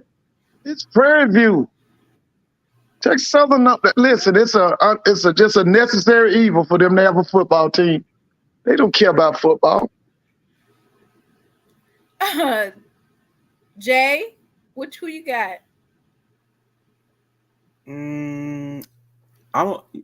I kind of agree with Mr. Ford. I'm a pull for Prairie View. Prairie View versus everybody in the chat. He said we putting 50 on them. Their offense is going to be better. They got a new offensive coordinator. Okay. Yeah, the offense is going to be better. Okay, so the next thing, there was somebody in the chat, and they basically said, what are some of the storylines of SWAC Media Day?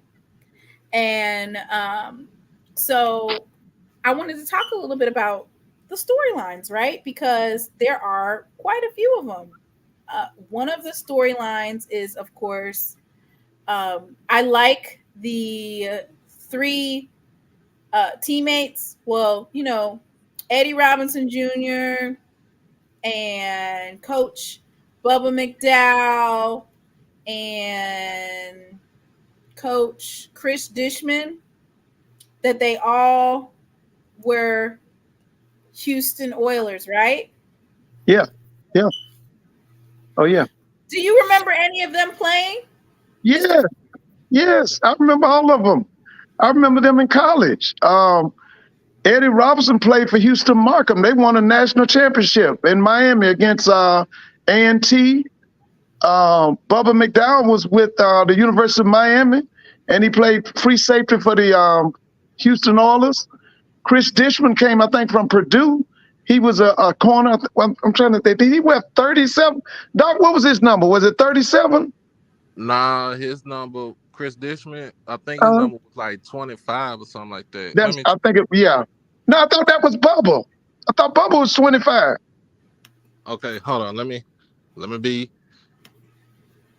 Okay, so being that you have three former Houston Oilers, isn't that something that you can play up when they go up against each other?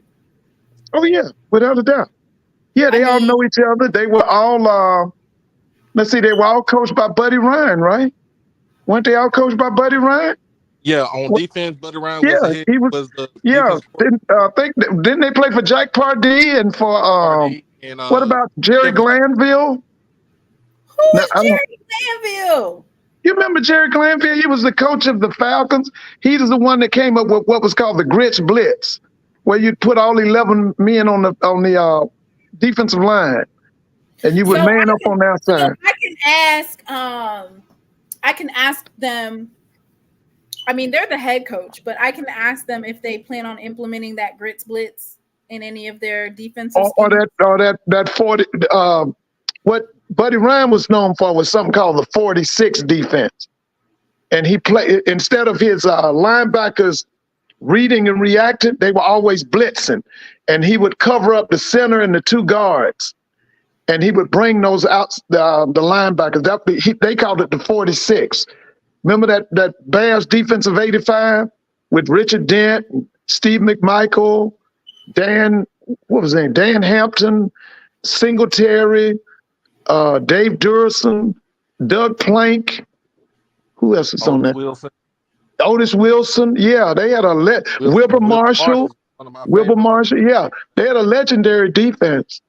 It was, but they called that defense that they played the 46. Mr. Campbell says they don't have the personnel for the 46 for the linebackers to be blitzing. They don't have the personnel for that on any of those teams. Oh, okay. Well, he played Buddy his. Bryant He had those had some guys. safeties playing like linebackers. Yeah, he did. Yeah, it was Doug Plank and them. Doug Plank. It was another guy. I can't think of his name. And Doug and them was Ivy League guys. They were from them Ivy League schools. So I just wanted to know, that's definitely a storyline, which is that 3 former Houston Oiler players are now head coaches in the SWAC. Yeah. And that they were teammates. Yeah. I remember all of them. Yeah, I saw them guys in college. Okay, and another storyline, I mean, I know you said that it's been overhyped, right? But that is the transfer of Andrew Body from Texas Southern to Alabama State. That is a big storyline, right? Yeah, that's definitely a big storyline. And who is FAMU's quarterback? It's going to be Meritovich. Do you know that Leslie from Frazier. That's right. Thank you, Emmett Jones. It was Leslie Frazier.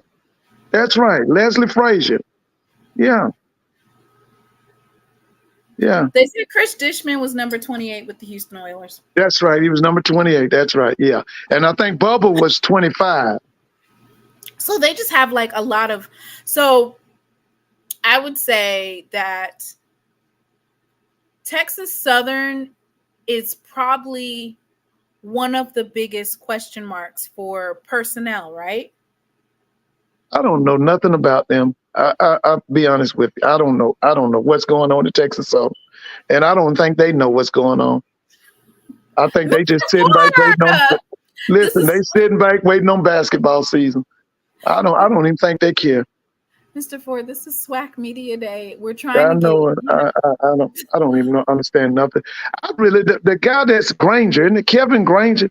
Does he really even care about football out there? I asked Dr. Cavill, is he qualified to help build a program? I don't think they care about football at Texas Southern. Somebody in the chat said that Bubba McDowell didn't play with Eddie Robinson Jr. What? That's what Mr. Jackson said, but he needs to check that. Hey, Doc, that's not true, is it? Mr. Ford's historical references usually when it's Doc, is Doc on here? Yeah, he's on here. Doc, yeah. Didn't Bubba and Eddie Robinson play together? Y'all play together. Yeah, that's what I thought. I guess Mr. Jackson just wanted to fact check you. Oh, okay. Don't play you close like that. Oh, man. Yeah, we used to love you blue. See, I remember when it was Doom Brazil and Vernon Perry. They were both Jackson State people, and they were starting. Vernon was a starting free safety. Doom was an outside linebacker for Houston Oilers. That was the mid to late 70s. Vernon came from Canada. He went from Jackson State to Canada, and then he came down from Canada to the NFL to the Houston Oilers. He was a big free safety, I think 32. He was a bad boy, but he was from Jackson State, Vernon Perry. Zoe said Kevin Granger's been doing a damn good job at Texas Southern. Not with football. Not with football. Not with football. I mean, basketball, track and field, yeah. But football, no. Zoe, that's not true. But yeah, Bubba, Eddie, and Chris all played together. Bubba was the only. Eddie was the only one that stayed on when they went to Tennessee. Right. Okay. So yeah. That would be a good thing to do, to have all 3 of them be on the to ask questions about the old Houston Oilers days. Oh, I loved them, man. The only thing was in their way was the Pittsburgh Steelers. That's who would always stop them in the championship game. in the Nah, AFC. I don't know about that, Mr. Ford, because the only one that was in that way was damn Buffalo Bills. Yeah, but when Doom them was there, I think it was 79 or 80. It was Pittsburgh Oh Steelers yeah, it was Pittsburgh Steelers. Versus the Pittsburgh and Houston for the Super Bowl. Pittsburgh won it and then went on and beat either the Cowboys or the LA Rams. This is when the Rams had Vince Ferragamo and that crew. What year was this? 80? It was either 79 or 80. Okay, so yeah, 79 is the Steelers played they played Cowboys. They played the Rams. Oh, Vince Ferragamo now. Ray Malavasi was the head man. But they also played, maybe the year before that, they played the Dallas Cowboys. Remember the guy Jackie Smith? I think he's in the Hall of Fame. He missed a touchdown pass in the end zone. He was a tight end from the St. Louis Cardinals. They brought him to you remember him? His name was Jackie Smith. Don't remind me. Yeah, that was Roger Staubach and them. Don't remind me. I had nightmares about that, even though I was looking at videos of that. Because they might as well go ahead on it. The greatest dynasty in NFL history probably was the Pittsburgh Steelers. That they had probably had the greatest dynasty. Some people say New England, some say Green Bay. Huh? Zoe said the Steelers and the Raiders. So another storyline that we could talk about is, of course, get back football, right? For a couple of teams. So Jackson's get back football. Jackson State has a couple of teams that they want to get back, of course. But that's Alabama State and FAM. And Alcorn too. Alcorn, that's right. Alcorn, yeah, you're right. Yeah, that's right. We want to get those back, get it back in blood, right? Oh yeah. And then for Alcorn, they want to get it back for what? Prairie View and Texas Southern. Yeah, they got to get back Texas Southern. They let them losers beat them and kept them out of the SWAC championship game. Texas Southern. And this is Alcorn. Yeah. They let them losers beat them. Prairie View and Texas Southern, because I remember that game. I just can't wait to start my weekly predictions. I will be starting those, of course, where I basically pick which team is going to beat which. And I remember saying that Alcorn was going to lose to Prairie View, and they lost by a field goal. That was tough, wasn't it? I think the game ended 23-20. Well, on the one hand, Southern's got to get back at everybody because they lost to everybody.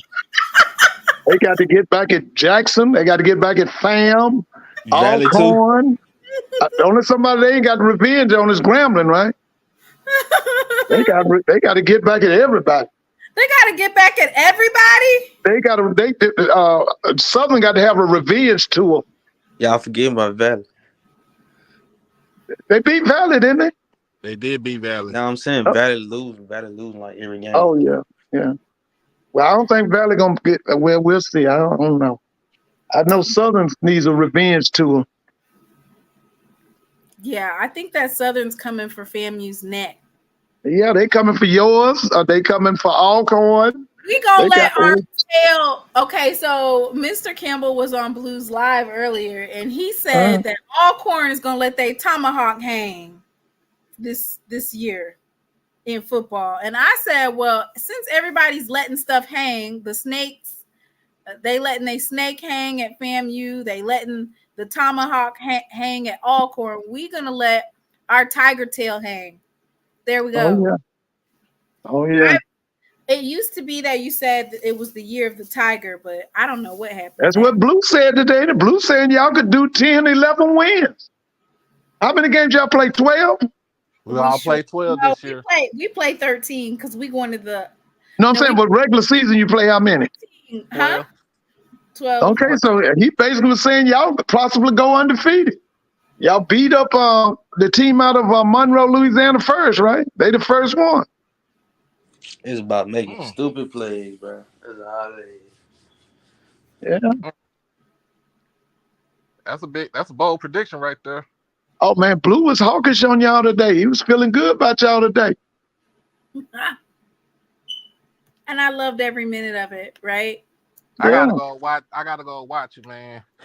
If Oh, we do him and beat, the other guy's you named and Coach Lemon, Coach Frederick, Fred. I think. it's Coach gonna be Fred, about yeah, 3 all points. going coach. Yeah, I listened to him today. Nah, they good. They cool. They cool people, man. I could rock with them.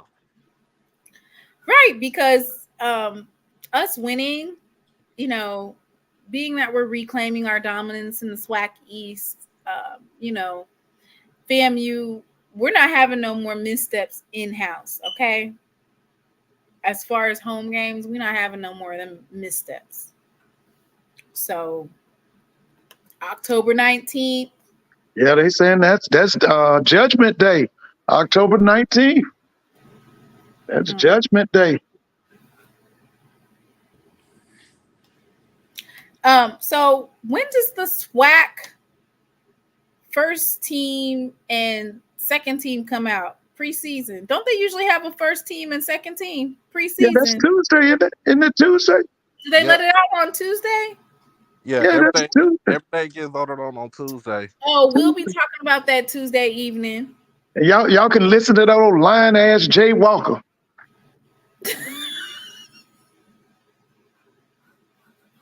Wait, what? You know What how is he you talking get everything. And they brought about 15 fans to the Celebration Bowl last year. Oh Lord, how many fans did they bring? About 15. A Howard alum told me that they have thousands of Howard alums in the Atlanta area. They do. But they didn't ask them to come to the game. Did you listen? Just go back and look at the tape of the Celebration Bowl and the shots in the stand, and look at Howard's side. It was ridiculous, man. So, Mr. Ford, have you heard that? Let me see if I can pull that up. So, Howard, this past week on Twitter, there was a debacle between Howard and Tennessee State because Howard decided to raise their tickets starting at $100. Yeah, I heard. That's ridiculous. What do you think? It's ridiculous. It's ridiculous. It don't make no sense. Well, they said that they're going to sell it out. I mean, it only holds 7,000 people. Green Stadium, look it up. Green, I think, holds what, 7,000? So Green holds 7,800. Oh my God! Why did they lie and say it was 10? No, they do hold 10,000 for football. Listen, see, when I was in college, Howard University's homecoming game was always at RFK. They got the fat president, name was Swigert or something. He was a lawyer. He hated sports. So he told them to come close it down at RFK and come back to the campus. But back when I was in school, their homecoming was always at RFK. They said HU homecoming is a big deal. Oh, it is. Howard? Oh, it's one of the biggest ones in black college sports. It's big. Yeah. Oh, I mean, it's big. Their homecoming is something else. You know what I found interesting, though, right? So what I found interesting about, because, rarely ever do folks even talk about attendance and sellouts and stuff like that and how much people charge for tickets. There was a big debacle about Jackson State and how much they charge and what they do and this, that, and the third. So if they charge $250 a ticket and let's say they sell out for the $7,500, that's $1.8 million, right? Right. 1.875. That's decent. Whereas let's say $35. Let's see, 35 times 40,000. That's kind of on the low end, ain't it? How much are homecoming tickets? Our homecoming tickets should be like $50, I think. Yeah, I mean, but you saying $100 or two? What'd you say? Howard's going to charge what, $100? Some tickets are $200 to $250, and some are. Oh, that's awful. That's awful. That's awful. But I was saying that because they got really excited, like this is how you get the bread, right? But for Jackson State, I would think that maybe charging $50 or Yeah, I could see $50, but you said $100 and $200. That's awful. I mean, if they started implementing instead of general admission, if they started implementing actual reserve seating for special spots, so like basically you actually sit where your ticket says, I think that we'd be able to increase the prices and get those season tickets sold quicker. I mean, it's general admission. You can sit wherever you want. Should homecoming be separate from the season ticket? And they don't get a drink with it. They don't get a pom-pom. They don't get a bottle of water, just $250. And they don't even like I don't even think they like football like that. No, I don't either. I don't think they like football like that. They go to homecoming and they go to the game with they go to the game with Morgan State. They'll go to that game and they'll go to the game with Hampton. Other than that, nah. So Tennessee State, y'all wouldn't even have these ticket prices if it wasn't for us. That's what Tennessee State said. I'm gonna be honest with you. This is what they should have did. They should have had the game at Audi Field unless it was a schedule conflict with the MLS team. I agree with that. Yeah. How many? Because they play Hampton at Audi Field, and they should play their homecoming there too. How much does Audi Field hold? 22,000. Yeah, it's a soccer stadium. Soccer stadium, yes, soccer stadium. It's a nice facility. It's a nice facility. They should have done that. That's where they play Hampton. Hampton comes up there and play them there.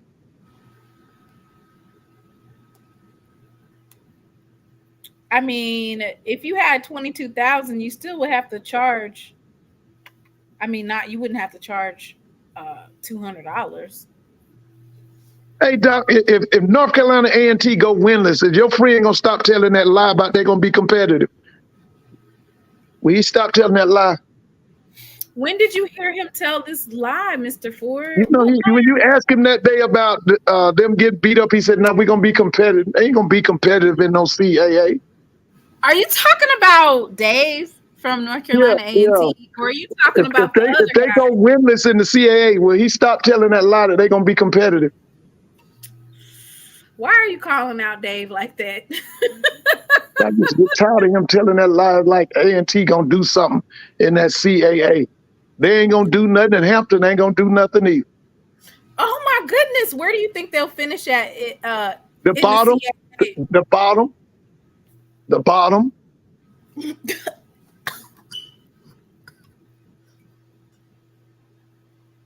Both teams? Listen, for some reason, Hampton fired Coach Prunty. I thought he was doing a good job. Does anybody know why they fired him? They fired him like you fired him 3 months before football season even start. Hey, exactly. Hey, you know what's the name though? Blue. Why did Hampton get rid of Prunty? What was going on with that? Because I thought last year if he had been in the MEAC, they would have come to the Celebration Bowl. Because I like when I saw Hampton. They said eligibility problems. Allegedly. At Hampton?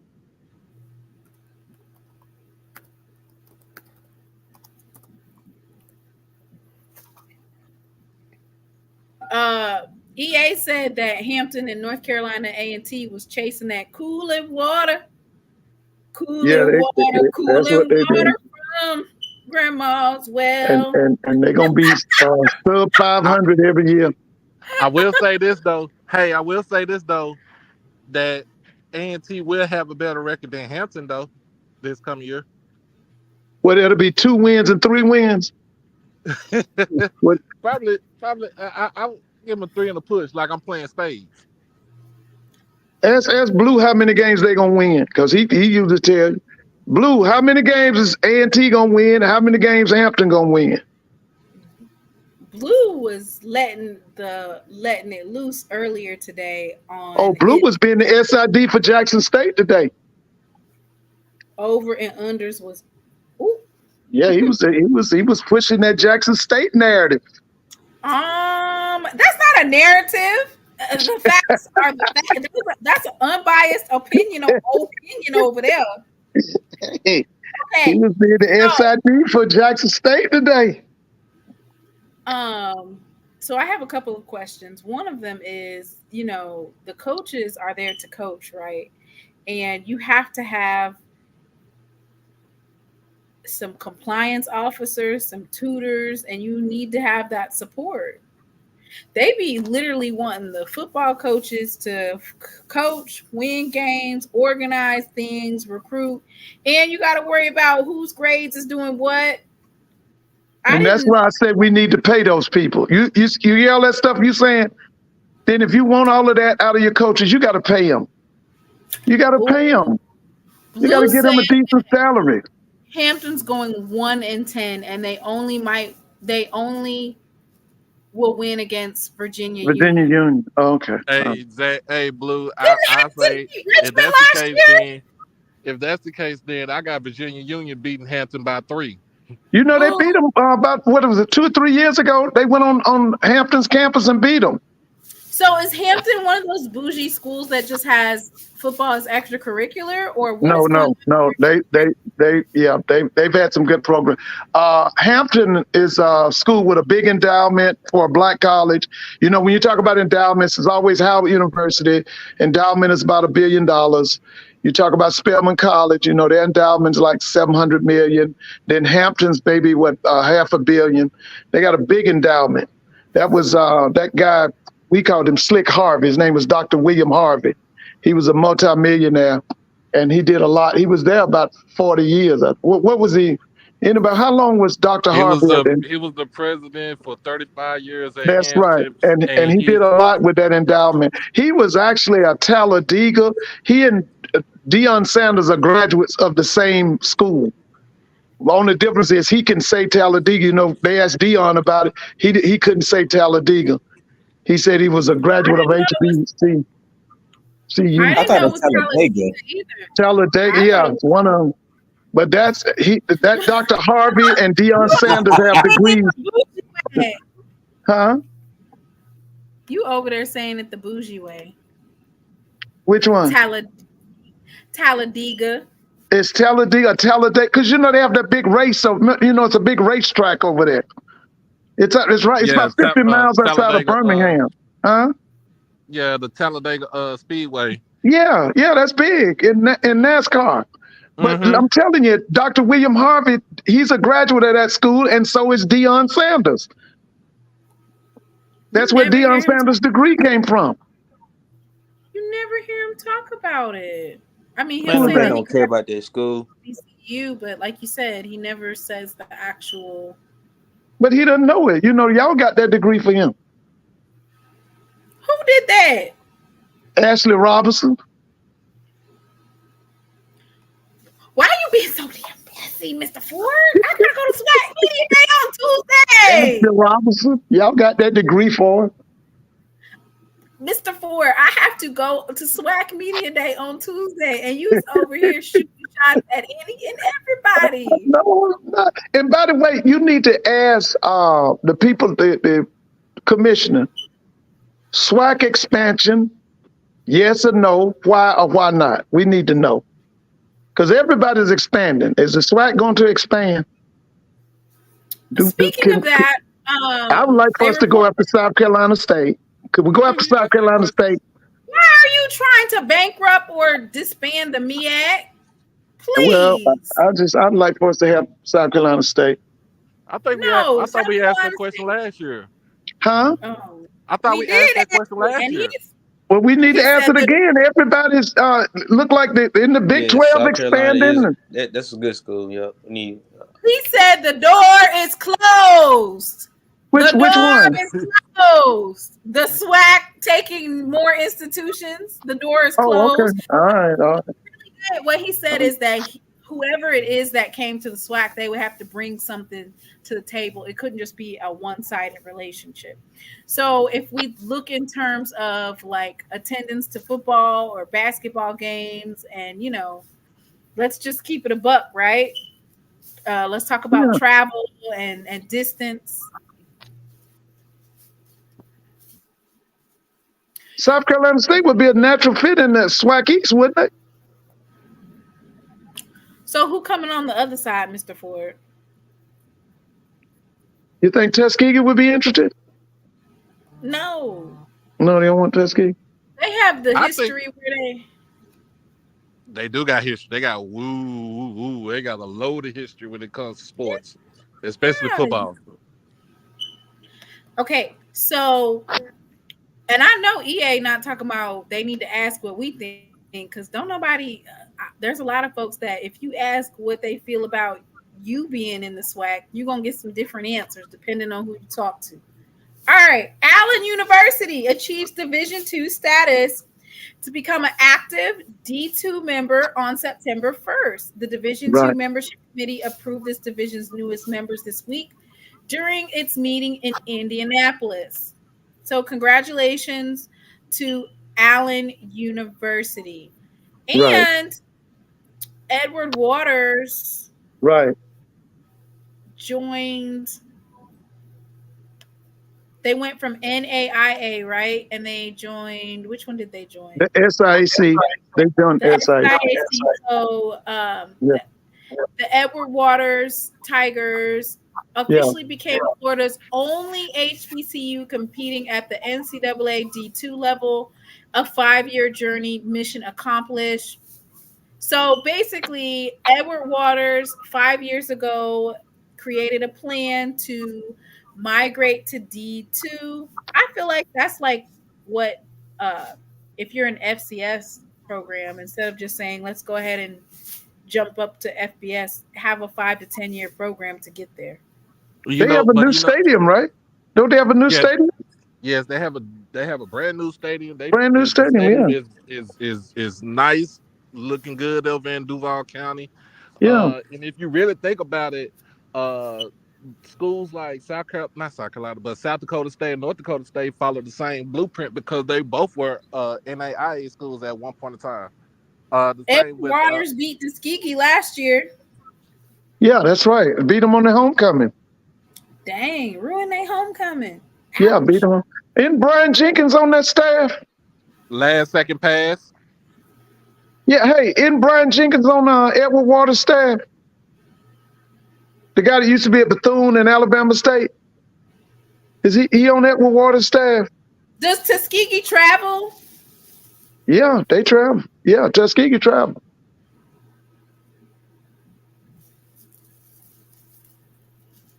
Tuskegee's the winningest HBCU football team in the country. They got over 700 wins, right? You keep saying that every single live. I think, they the winningest program in the nation of black college. SWAC, wouldn't they be in the SWAC East too? You need somebody in the SWAC West. Huh? You're going to need to move somebody to the SWAC West. Who you moving? Probably be Jackson. Excuse me? They probably would move Jackson if they expand the East. They would probably move Jackson to the West. How you gonna move Jackson to the West?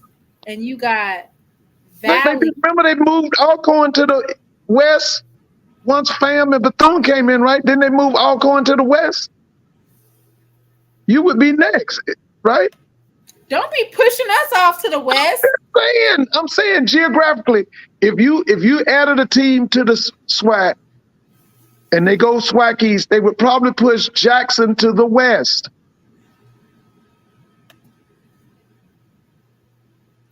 No, I don't think that Valley should be moved to the West. I think they need to stay in the East. Well, you know what? I wish they would get rid of this East and West, and we just pick at the end of the season, pick the best two teams to play in the SWAC championship. They bump the East and the West. Get rid of it. Get rid of the East and the West, and we just have the SWAC. We have those divisions, which I know they got rid of them at the bigger universities. No, I'm saying get rid of. Listen, aren't they getting rid of the divisions in the ACC and the SEC? That's what we need to do. We don't got get rid of them divisions. And what you do at the end of the season, the top two teams play for the SWAC championship. I think it need to be a SWAC playoffs too, instead of just one championship. It need to be multiple games. Wait, How hold many up. teams? I say 14. 14 Okay, so you want the top 4 teams? Yeah.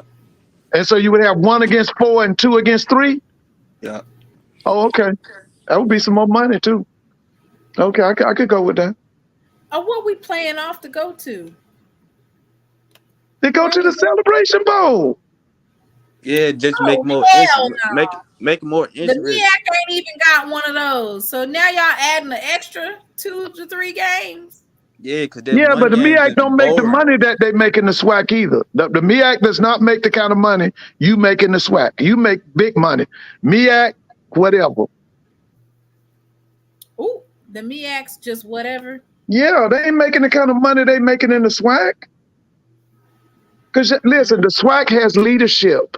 The MEAC has no leadership in that conference office. The SWAC has leadership, like you Yeah, said. y'all got leadership in the SWAC. So why do you want to know about changes to the leadership? No. I was saying in case, presupposing that Dr. McClellan goes to the NCAA, takes a position in the NCAA, who would be his handpicked successor? That's what I was asking. Who is this talking about the SWAC don't have good leadership? It's better than the MEAC. I looked at some of those conference payouts and I will have to agree. Okay.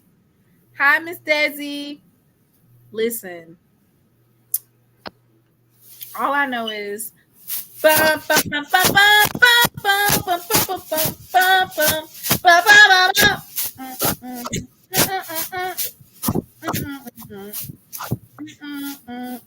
waiting on that all summer. To change the summer, I don't know what I'm talking about. To change the question up, what y'all think about the FedEx partner with Memphis, $25 million NIL deal? You saying, oh, okay, so FedEx gave Memphis, the university, $25 million for the NIL deal. Right, and then recently Oregon had somebody say, oh, it was Nike, right? Nike's giving unlimited money as well. Yeah. So what I think about that is it tells you that these HBCUs have been playing for pennies in some of these classics, Southern Heritage Classic. Because if you just got 25 million and you have no value to giving this 25 million, meaning you're not going to actually, when they give out these NIL deals, the return on investment is very, very low. You got $25 million to give away, then you can give away $2 million per school and in these classics. That's what that tells me. That's exactly what that tells me. Right? It shouldn't be. Yeah. That's what that tells me. Mr. Ford, okay, so we've been having a debate about what is the FCS going to do, because all of these different rules and changes that they're making, like recently they made a Supreme Court decision or a court decision with NCAA that student athletes could be considered employees. Did you hear that? Yeah, I heard that. That would virtually shut out all smaller programs, right? Well, I think it's coming. I mean, I knew that they were eventually they are going to unionize. That's what it's about. They're going to unionize, especially on the division, the FBS level. Those kids are going to unionize. But what I don't understand is, why do people tell Black folks not to file lawsuits, but every time we turn around, it's a lawsuit that has been filed that's moving the needle for things that are happening? So why are Black folks so hesitant to file these lawsuits? Because I remember you said it'll take 10 years. It'll do this or it'll do that. Everybody else is filing lawsuits. Oh yeah. I mean, if that's the way they want to go, it's just that they're very expensive. It's a lot of money.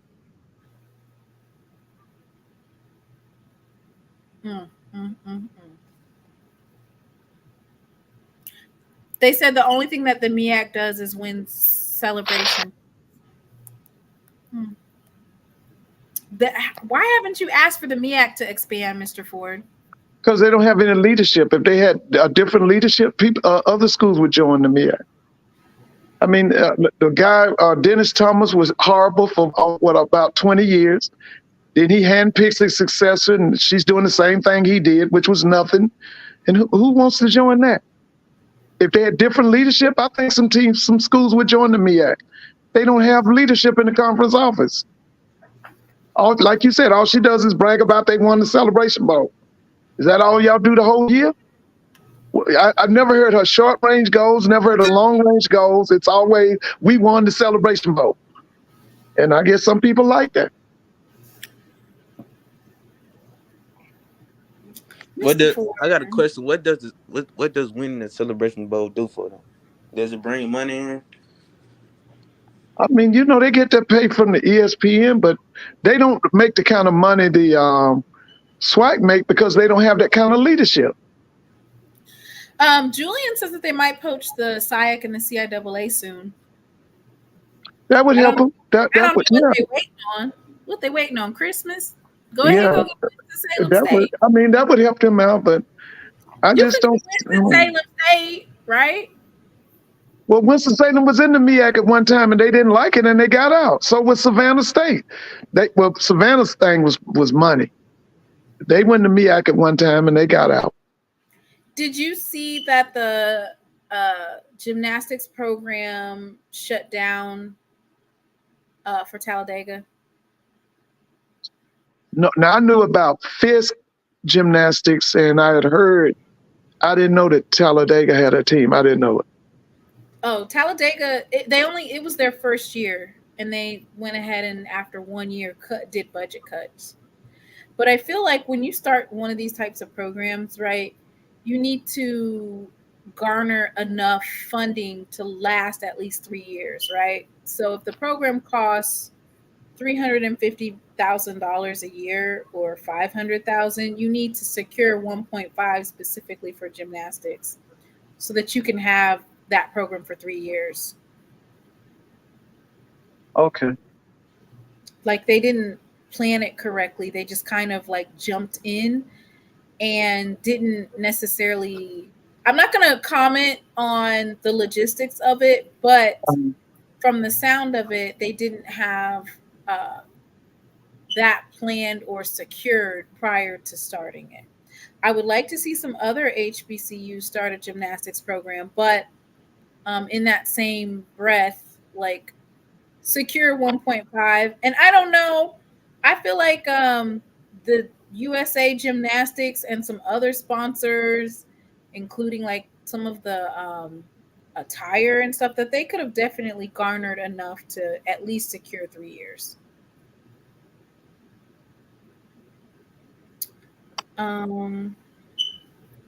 Good Lord, y'all are talking so much stuff in the chat. Are all hearts and minds clear? Is there anything you want to say, Mr. Ford? You've already cleared out a lot of different stuff today. You already done got me in trouble. I'm looking forward to the SWAC Media Day on Tuesday. I'm looking forward to it. You was trying to get me kicked out before I even get in the door. No, he likes, you're one of his favorite reporters. He likes talking to you. And, everybody's your favorite reporter until you start asking those hard-nosed questions, right? Well, that's what it's all about, isn't it? The truth is, doesn't the truth hurt sometimes? There's a way you got to say it, though, Mr. Ford. You can't. Oh, okay. All right. Well, like I said, he likes talking to you, and so do a lot of the coaches.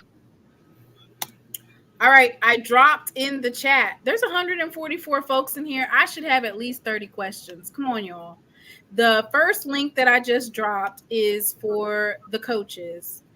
and I'm gonna drop the one for the student athletes. I need some questions, and you know what?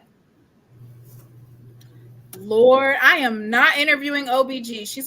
She is busy making sure that her coach. Oh, listen, it's over. It's over. See, I'm quite sure they've already had that meeting with her. Listen, her decision making is all over. It's over. They just killed her power. It's over. Now they can keep her, but she won't be making any decisions at Florida A&M University. It's over. If I wanted to ask OBG a question, I'm quite sure that the question should be, when are you moving? Did you apply for the Mississippi Valley job as AD? That's the question. Dang. Yeah, that's the question. When are you moving? Did you apply for the Mississippi Valley job? She's not gonna be helpful for Valley anyway, because Valley need more than the SWAC championship. It's just a matter of time down there at Florida A&M, baby. If she don't rent the moving van, the alums will. Valley gonna need somebody way more than her. She ain't did nothing for no FAMU, but be a part of the SWAC championship. Yeah, as long as she will. And ask for a raise every year. And LeBron helped for FAMU. That's really the reason why FAMU. LeBron helping. Mr. Ford, you be cutting up. Do you hear me? No, I'm serious. I know they've already had that meeting with her. You will not be making any decisions concerning FAMU athletics. It's over. Okay, I know they've told her.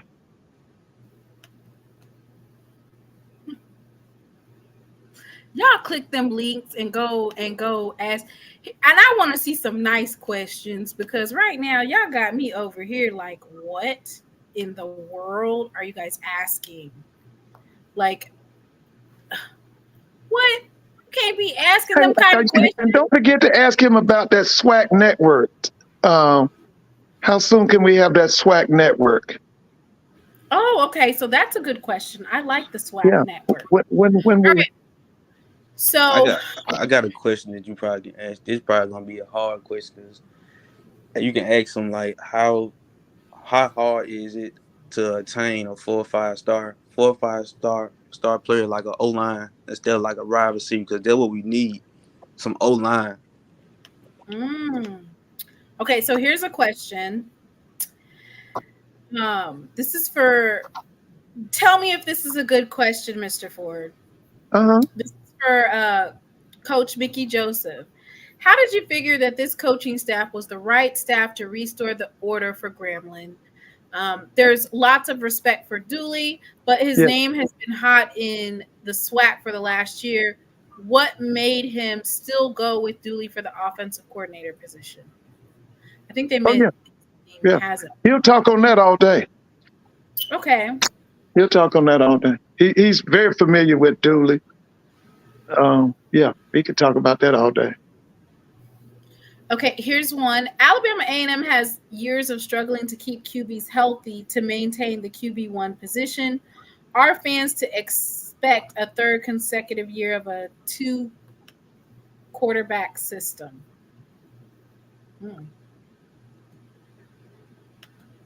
That's for Maynard. Yeah.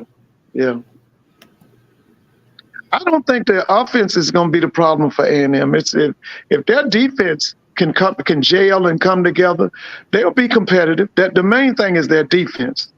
They've got, I know, at least 4 or 5 new coaches on that defense, new defensive coordinator. And if they can put if they put a defense together, a hard-nosed defense, they could be tough over there in Huntsville now. In Normal, they could be very tough. Okay. Yeah. The big question mark for them will be that defensive staff, and how quickly can they get those kids to jail at Alabama A&M defensively.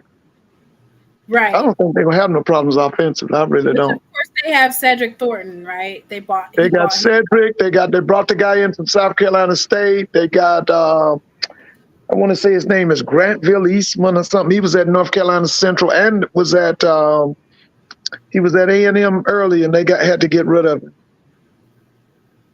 They got some veterans on their defensive staff now. So another question is, what are your expectations for your second season? And this could be for Coach TC. This could be for Coach Raymond Woody, Coach Alonzo Hampton, because they're all second year guys. Coaches. Well, according to Blue, TC going for what, 11 wins? How many regular season games do y'all play? We're going for the juggler. So you play 11 regular season or 12 regular season? 12 games this season. Yeah. TC probably going for 12-0. See? Thank you so much, Miss Scott. I want to shout out Miss Scott because she just sent me a donation for SWAC Media Day, and I really, really, really appreciate. Thank you, Miss Scott. Yeah, that'd be good to go 12-0 and then go to the SWAC championship and win it. Yeah, that's what I'm saying.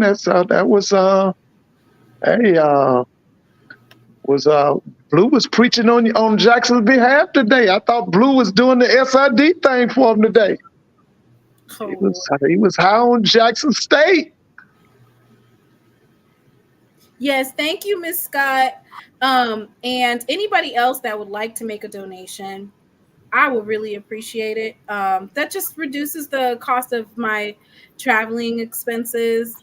I'm staying at the Sheraton where the SWAC Media Day is because I don't know nothing about Birmingham, Alabama like that. The Pittsburgh of the South. Steel City. They called it the Pittsburgh of the South. Man, if the SWAC office don't go ahead and move to Jackson and stop playing. No, they need to move the basketball tournament to Jackson.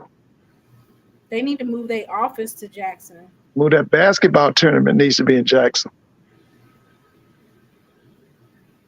Here you go. Please, I'm not asking the commissioner about the basketball tournament because now they letting everybody in. There's no exclusiveness. Y'all just letting them all in. What's wrong with that, Mr. Mona? What's wrong with that? For?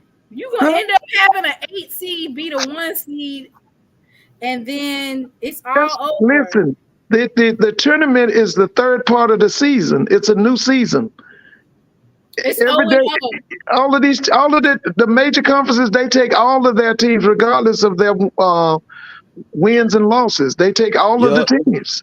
Just like LSU, for the women basketball, LSU lost. See, if LSU was in HBCU, they wouldn't even went to the thing. Well, the way Blue was talking, Miss Tara, thank you so much for my donation. Miss Tyra, I'm sorry, I almost called you Tara. The donations are coming in. And by the way, these are not Chuck E. Cheese coins, y'all. This is real money over here. Miss Tara Walker, thank you so much. Miss Tara Walker is from the MEAC. What school? Or no, it's Fayetteville State. Tyra, can you comment in the chat? She's from. I thought that she's from Fayetteville. No, that's from CIAA. Fayetteville State is CIAA. No, she's not from Fayetteville. She's from Fayetteville. Oh, she's from. Okay, what's her school? North Carolina. She's an Aggie Pride. Aggie Pride. G-Ho. Mr. Ford, how you gonna sit up there? See, G-Ho. Mr. Ford, you be over there clowning because you just said that North Carolina. You think North Carolina A&T needs to go back to the MEAC? To the MEAC, baby. Hampton too. Go back to the MEAC. She went to Tennessee State. Come back to your senses after 35 years. Join the SWAC. Yes, thank you so much. And you know what? One day I'm gonna run up on Tyra. You know what? Since she went to North Carolina A&T, I might be able to attend a game with her, right? Because I'll get like, passage because she's an Aggie. So I might be able to roll with her to a game, right? Yeah. I might go to that Aggie Eagle Classic if I'm not. Oh, that's a biggie. That's a biggie. I've been to that too. That's a biggie. You've been to that one? Yeah, I went to the one in Durham. That's when TC was offense coordinator and Jerry Mack was the head coach. You know how you gotta be. Sometimes you gotta be with somebody in order to be in them spaces, because I'm gonna have my Jackson State stuff on the way, all up and down Jackson State. They might be looking at me crazy, like, who is that? I know she's not over here. Yeah, I'm gonna be going to one of those games. I think the Aggie Eagle is a perfect game actually to go to, right? Oh yeah, that's a yes, it is. It's a big game. I'm not trying to blend in. See, look, they want you to be an imposter. They want me to do like those black folks who was doing at Colorado. Ain't never been to Boulder a day in their life, and they got all that CU attire on. That show crazy. Oh, Mr. Ford, did you hear about that? About who? About that liar that you be talking about? Which one? You be talking about a couple of them, don't you? That liar over in the mountains. Oh, the deceiver. Yeah. Can you, Jay and Doc, can you explain to Mr. Ford his media day debacle? Because I was listening, but I wasn't listening. Oh, I didn't watch it. Who was it? Tell me what happened. He was complaining about how Travis Hunter's not rated highly. Oh Lord, please, no, please. Listen, keep the conversation pleasant. We're not going to even mention his name. Please keep the conversation pleasant. Okay, so we can keep it pleasant, but can you please stop doxing all these folks that I gotta talk to on Lord. Tuesday? Mr. Ford, do you know that some of them might tune into the show just to see? Maybe they might watch the show, they might not. I don't know if they watch it or not, but I know that you was throwing some heavy, you was doing some heavy lifting tonight, Mr. Ford. And these are folks that I gotta ask them questions.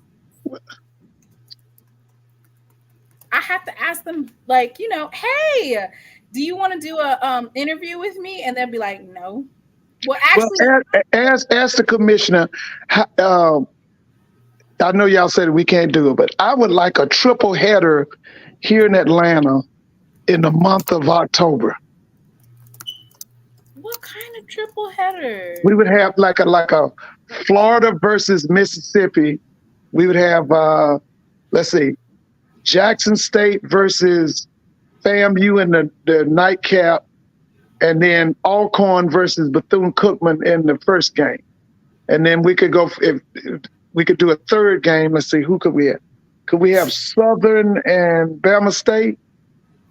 But I'd like for us to have a triple header here in Atlanta. You gotta be talking about basketball. No, I'm talking about football. We'd have SWAC football all day. We'd have 3 SWAC games. Maybe at Georgia State Stadium or at Georgia Tech. We have 3 SWAC games.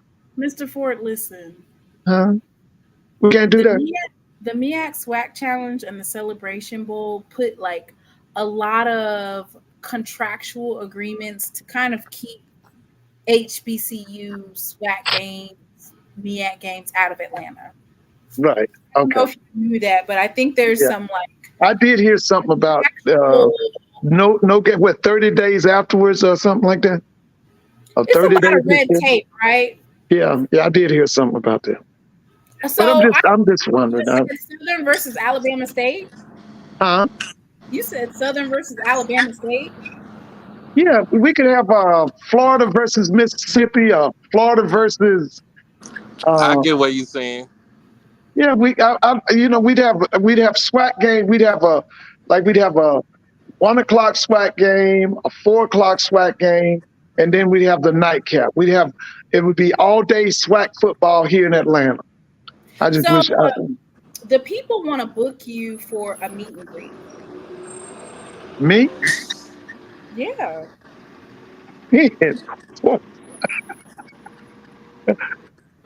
When For the FAMU versus Jackson State game. y'all ain't gonna do me like y'all did Scotty down there.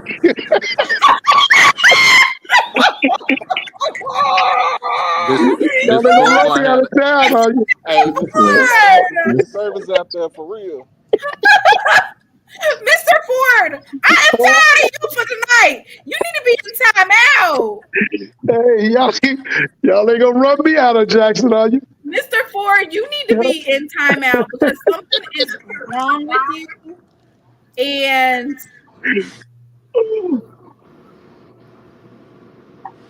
Ooh, I cannot believe you just said that. I'm serious. I ran Scotty out of Jackson, talking about Jackson. I knew it was gonna happen.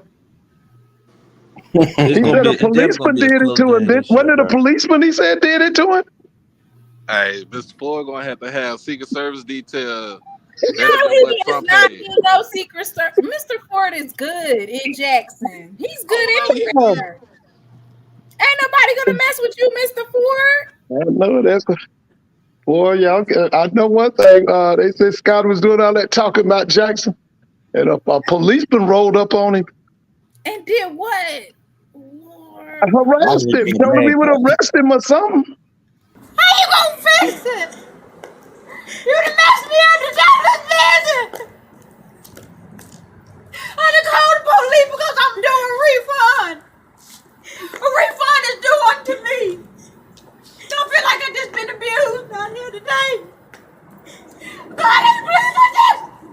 You can't do the Saints like this.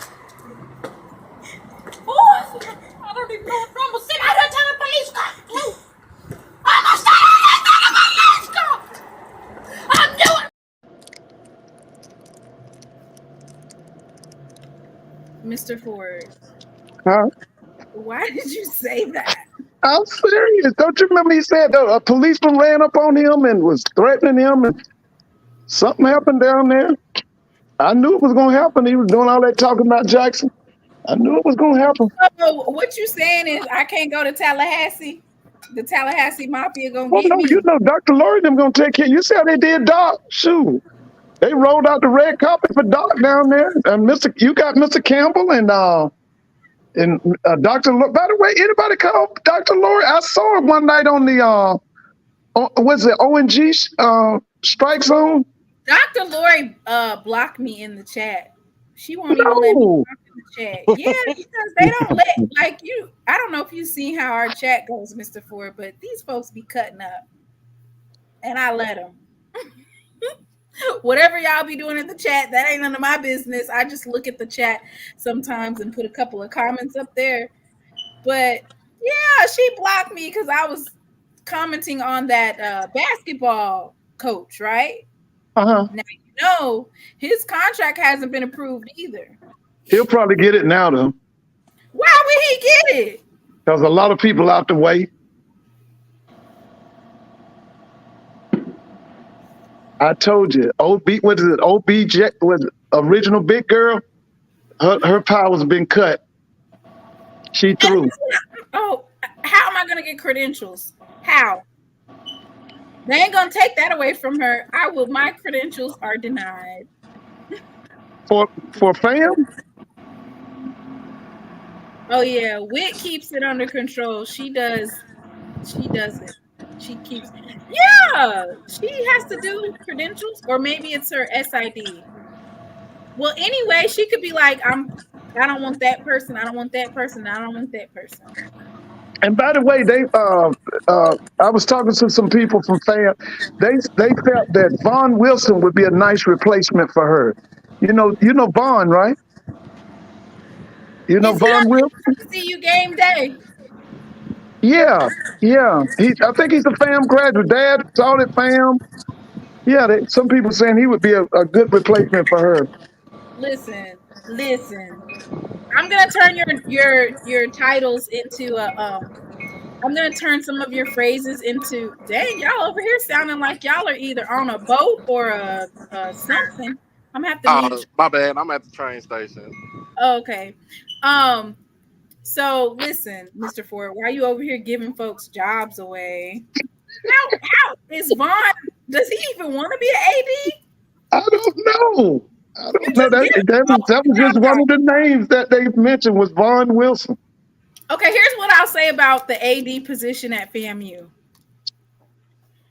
And Mr. Campbell, you didn't come back on last night or yesterday, but Mr. Campbell came up there and after you left, and he explained that AD revolving door is tied to either presidents leaving or, there's a reason why they.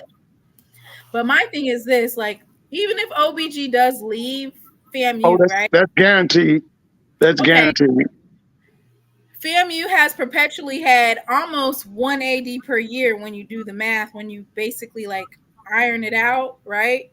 One AD per year and a half. So that's about right. Yeah. Listen, I remember Kessler Winslow, was it Nelson Townsend? One guy was it about 4 times. His name was Smith, wasn't it? Remember, he was the interim AD about 4 times. You don't remember him? Yeah, he was the interim. Mr. Campbell knows who I'm talking about. He was the interim AD about 4 times. So exactly, he don't want the job for actual AD because he knows that those people don't stay for very long. So he just continues to be the interim and then goes back down to whatever position he came from. Listen, Smith is the deputy AD. That's why he keeps getting the job when someone leaves. Yeah, that's right. That's him. He played football for Sam, I think. He doesn't want the AD job. Who is that? Smith. Is that Smith? Okay, Smith. Okay. He said, "Go ahead and give me back my deputy." Hey, you know who I was thinking about when I heard the news? I was thinking about Kofi. Did you think about Kofi? Oh yeah. Yeah, I was thinking about Kofi when I heard the news. What happened? You remember Kofi? You know, Kofi was a FAMU. His daddy was one of the premier historians in America.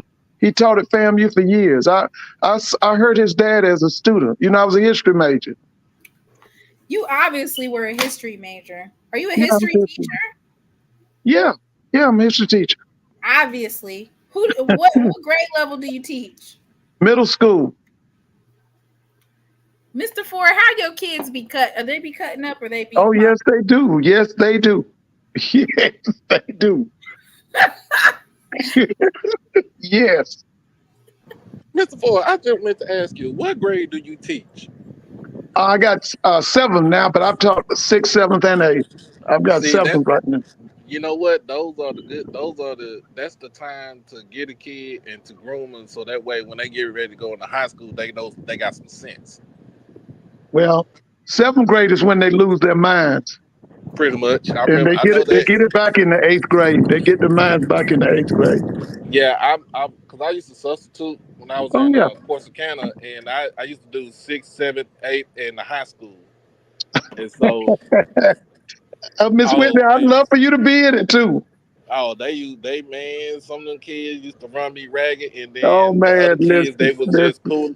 They cooler than the fan. They'll be like, "Hey, don't mess with Mr. Smith because he gonna get you." Hey man, one day they love you, the next day they hate your guts. That's it. Mr. Ford, you never answered the question about the meet and greet. You was just over there trying to be shady. Oh, that's okay. How would you think that we would be running you out anywhere? We are not like that. I just looked at the history of how y'all did Scotty. I would be scared.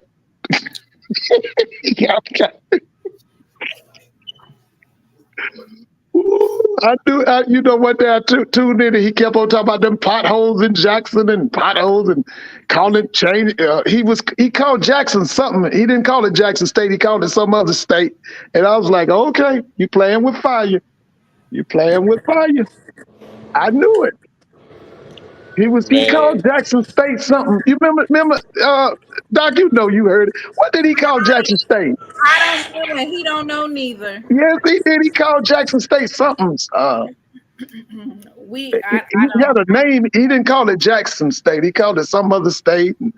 Oh man, I was like, okay, That don't all got right. nothing to do with you, Mr. Ford. I think you should go on a SWAC tour. Oh no, that's for the coaches. The coaches need to go on that SWAC tour. See, when I was at Grambling, they had the SWAC. They used to come with the SWAC caravan, and they were stopping all those cities. I'd like for the coaches to do that again. I'd like for the coaches to do that again. Mr. Ford, they said they want you to go on a SWAC tour, okay? No. If you good on Cascade Road, well then you're just gonna have to have your meet and greet in Atlanta then. But if you good in Cascade Road and you good in Smyrna, you good in Jackson. Okay. All right. Oh Lord. Okay. So any last words or the baby tigers did what, Mr. Campbell? Mr. Campbell, he would have to tell that story. He said that the baby tigers caused a fight with the Grambling band director. What? Do you remember that, Mr. Ford? Okay, what did Mr. Campbell say? What now? The baby tigers caused a fight with the Grambling band director. At this point, with you over there kikiing a little bit too much because you know you've been out of order today, Mr. Ford. Ask Mr. Campbell, when was this? Was this when I was in school, or was this recently, or when was it? Oh, they said Grambling mascot caused the fight. Lord, what happened? I remember that. I remember that video. 96. What year, Doc? What year was it? I remember one time they got into it like in the 80s, in the early 80s and 90s, and I remember the last time they got into it was my freshman year. We played them for homecoming. And so it was the female tiger that was standing on the goal post, and this was when Wavy Dave was still alive, and he was the mascot. Yeah, I remember Wavy Dave. I remember him. Yeah, he did his routine, and you know how he just go jump to the goal post, and just get the crowd going. So he saw her on the goal post, and I'm talking about. They took a full sprint to the goal post and went into the post and knocked her over. Actually knocked the head off of her, and they got to going. While the band was still on the field doing their routine. Well, it looks like you guys are correct that did take place. I was able to secure the footage. Y'all want to see it? Do y'all want to see this? You see what Mr. Campbell said, right? You see it right there? Yeah, it was 97. It was my freshman year, 97. Oh, okay. So we're going to watch the video because we have some conflicting reports here. Mr. Campbell says that the baby tigers jumped the Grambling tiger and the Grambling band director came down and they got to tussling and they arrested the band director. That must have been another incident. I didn't even know they was doing the tigers versus the tigers like that. Yeah, that was 19. Yeah, that was 88. But the one Mr. Campbell was, that was what he was talking about. But it was another incident that what happened when, like I said, when Wavy Dave just went in and went full speed ahead, and they got the tussling on the field while the boom was still on the field doing their routine. I think I found it, y'all. It was funny. It was funny. Y'all be cutting up. Good Lord. All right, we can ready to play this It's always Grambling up to something.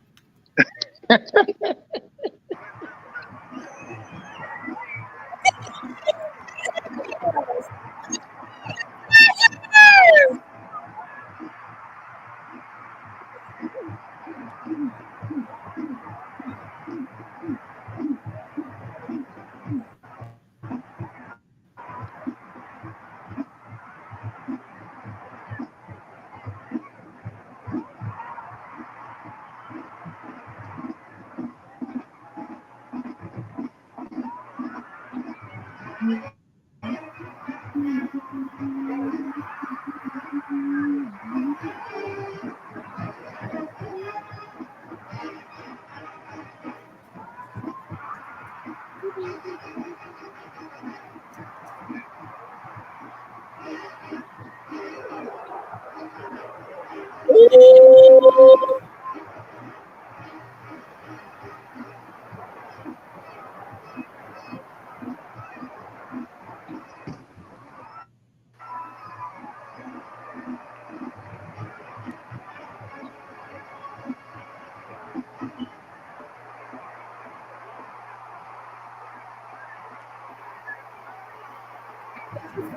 What Mr. Campbell said. Did y'all see that? See, we didn't start that, but we sure did finish it. Oh yeah, I saw that. Yeah. Oh wow. Yeah, that was something.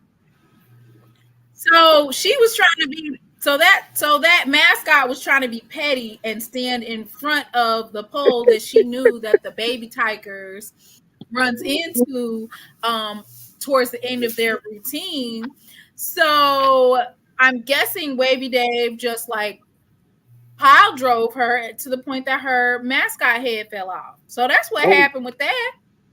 Why are you in the way? Why are you in the way of these kids? She messed. She effed around and found out. That's what happened. Yeah. So, Mr. Campbell, based on the video evidence, it looked like it was her fault. We didn't get to see the band director getting his tail whooped. I would have loved to have seen that. Not necessarily seen him getting beat up, like, you know, but I'm just saying we would have loved to have seen how that played out because we don't have that footage. Mr. Ford, I didn't know your Grambling folks was messy like that. Yeah, we are. Yeah. That was always the big thing, man. Listen, that was a big thing to come from Grambling to Jackson to the vet for a football game. That was a big thing. Why they saying there's a tussle between us and Valley? Wow. He said Wavy whooped the Valley Devil in 84. That was funny, right? That would have been funny. I need to see that video. Oh my god. That's VHS right there. Yeah, 84. Ooh, it says the one from 1988 when Wavy beat up Grambling's Tiger. That one was even worse. Okay, so at least it's the old heads that be cutting up. I hear about the old school Southern versus Jackson State games, lightweight compared to the rivalry now, fighting mascots, baby tigers, jumping folks. Lord, y'all used to cut up back in the day. We don't be doing all that.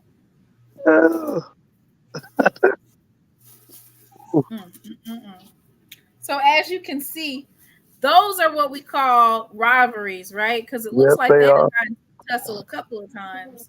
Southern versus everybody. Southern don't get along with nobody.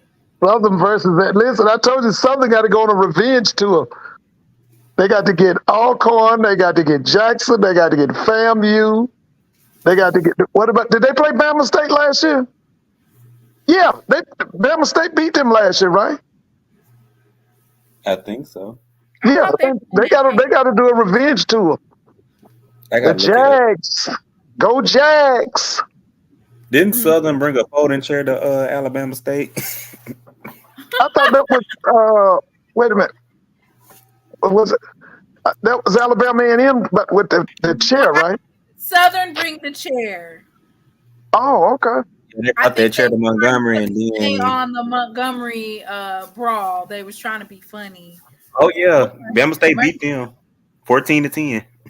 Good. Yeah, that's what I Lord. thought. They got listen. Southern got to go on a revenge tour. Well, they've got a good coaching staff of Oh experience. yeah, they do, man. Yeah, Terrence Graves and his staff. McNair. Yeah, Willie Todd. Every time he's got 3 head coaching candidates on that staff. Gentlemen's Club afterwards.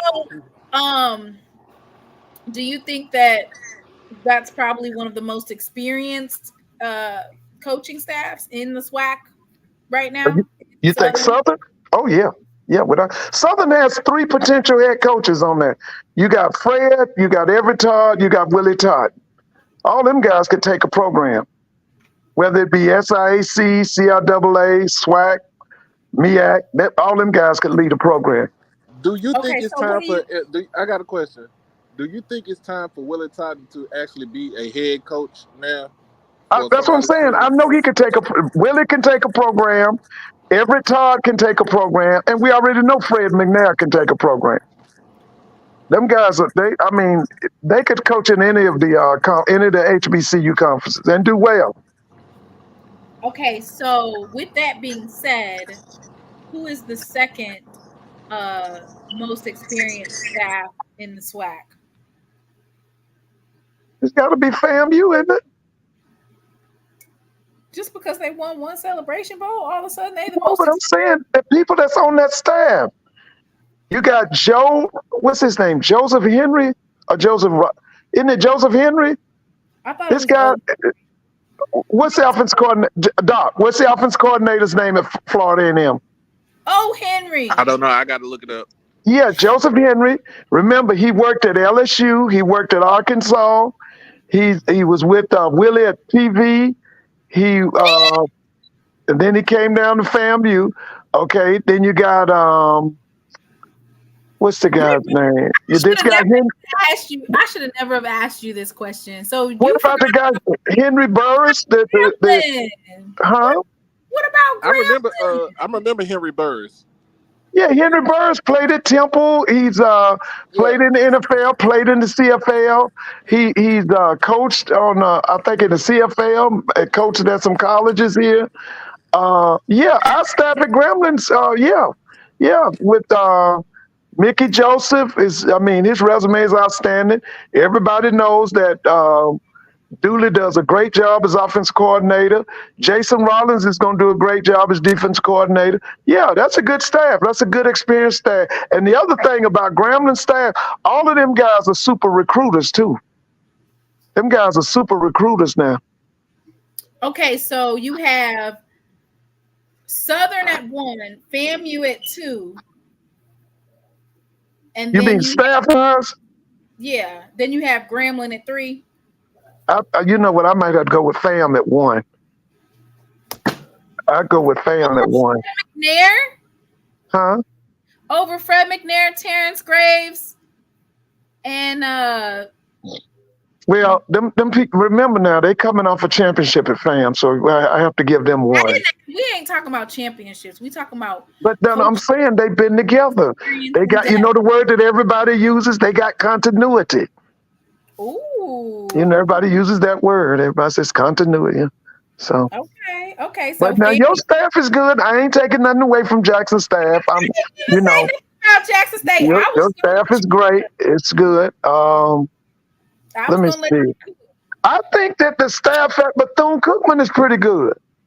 Why did he say Fred McNair is a work study student? What did he say? What? He said Fred McNair is a what? A work study student. Oh. A work study student. Oh. Listen, I'm gonna go to bed on that one. Oh Lord. All right. You didn't even finish. Just finish. Let's see. Okay. I would go with FAM 1. So I'm asking about experience. When I say experience, I mean the depth, the amount of years at the coaching, and how much experience they have coaching. I'm not talking about necessarily like championships, because if you do that, then there's coaches that were at championship runs at North Carolina Central. I'm talking about it as a totality of their coaching staff. Which one Well, has? I'm gonna tell you. Listen, you over talk about. But listen, Mr. Monk, look at that defensive staff that Maynard's put together. That's a lot of experience that Maynard's put together for that defensive staff he has now. That's Cedric Thornton. That's the guy from South Carolina State. That's Coach, I think his name is Coach Eastman. The guy that's the defensive backfield coach, I can't think of his name. I think he went to Auburn and he played in the pros. They put together a lot of experience on Alabama A&M's defense. That's a lot of, yeah. Look at Alabama A&M's defensive staff. So right now I got you. You done flipped it. So do you still want FAMU at 1? Yeah, I want FAM at 1. Okay, and then next you have Southern. Yeah, Southern. Yeah. And then next Jackson and the Grambling. And I'm gonna tell you who else got a nice staff. Now he's added some people. Alabama A&M has a nice staff. Alabama State. Alabama State has a really nice staff. You said that they got a good offensive coordinator. Oh yeah, yeah. That guy has 2 or 3 Celebration Bowl wins. And from where? North Carolina No, A&T? A&T, yeah. Yeah, he's pretty good. Somebody said don't sleep on Grambling staff. Listen. Yeah, Grambling staff is nice. Mr. Ford is a G-man, okay? He's G-man, baby, all the way. I'm a G-man. I saw what Zoe said. I finished FAMU, Zoe. I know you was trying to be funny, but I grew up watching FAMU. I don't have papers from FAM. I did grow up going to FAMU games. Right? Huh? Clark Atlanta and FAMU, Clark and Grambling, right? Grambling, yeah. Oh, yeah. Yeah, that's my people.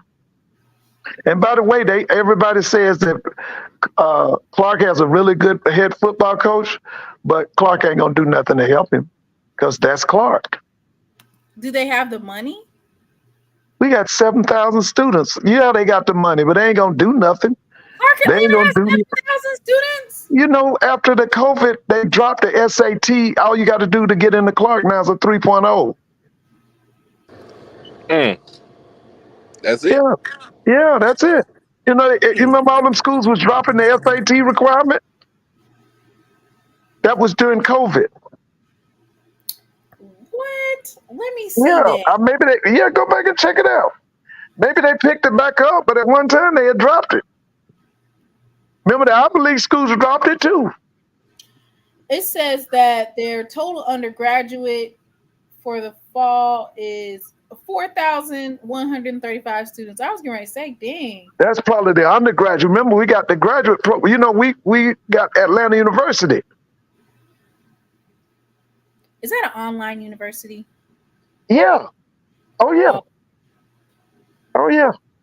I do see it on here. It does say the school's average GPA for admitting first-time freshmen is 3.7. And the preferred minimum. So see, this is me. Like I'm glad that they had the ACT because I had a 24 on the ACT, but my GPA it was I. But I got it on my ACT. In the South, they basically made us take the SAT. When I met up with the kids from the Midwest, that's when I found out about the ACT. Because in the South, everybody was taking the SAT. And then we had a professor that went through the history of where the SAT came from. And all of us was like... It was to keep black folks out. It was to divide... it was to divide old money from new money. You know, in the 50s, there were so many whites becoming millionaires. And then the old guard of the old money, you know, they wanted to be separate from the new money. And one of the ways they did it was through the SAT, because when the SAT was initially employed, the people who complained about it the most was Southern whites, because the Southern whites didn't understand the language. You know, a lot of the language came from the Northeast, and there were a lot of complaints about it. The Well, I know, SAT like has a, like you say, in my huh? constitutional law class, they were talking about how, like in the state of Mississippi, or even if you look at the Ayers case and stuff like that, Mhm. that Mississippi tried to basically at the state level change the ACT score, right? So they would raise it for like Old Miss or Mississippi State, and there was a Supreme Court decision that it had to be uniform. So that's why when people be like, it's hard to get into these schools, it's like you guys all have the same basic requirements. You only need like a 17 or 18 to get into uh, Old Miss or Mississippi State. What now? Don't you remember? I think it was in the 70s. There was some professors at Howard University that came up with their version of like a black SAT, and they gave it to the white kids, and they failed it miserably. You can look it up. It was called the Chitlin test, and they gave it to white kids. Chitlin test? I think it was called the Chitlin test. And look it up to see if it comes up. But anyway, it was given to white. It was put together by black professors. I think they were at Howard University, and the white kids did terrible on it. See if it comes up, the Chitlin test. Lord, you are over here schooling us on something, not the Chitlin Pull up. test. I think it was called the Chitlin test. They came up with it during the 70s, I think. Okay, so this is the Chitlin Intelligence Test from Louis R. Aiken Jr. It's a psychological and educational testing. Originally named the Dove Counterbalance General Intelligence Test, the Chitlin test in 1968 was designed to demonstrate differences in understanding and cultural between races, specifically between African Americans and whites. Okay, so I'm gonna copy some of the questions, and we're gonna see how many of y'all passed this Chitlin test. So the first question is: a handkerchief head is a cool cat, a portal, a Uncle Tom, a hottie, or a preacher? It was Uncle Tom. I ain't gonna lie to you. I probably would have met. What? Don't give him the answers, Mr. Ford. Okay, all right. We know you know. Let him answer in the chat. A handkerchief head, and tell us some more about this Chitlin test. Yeah, it was given to white kids, and they did terrible on it.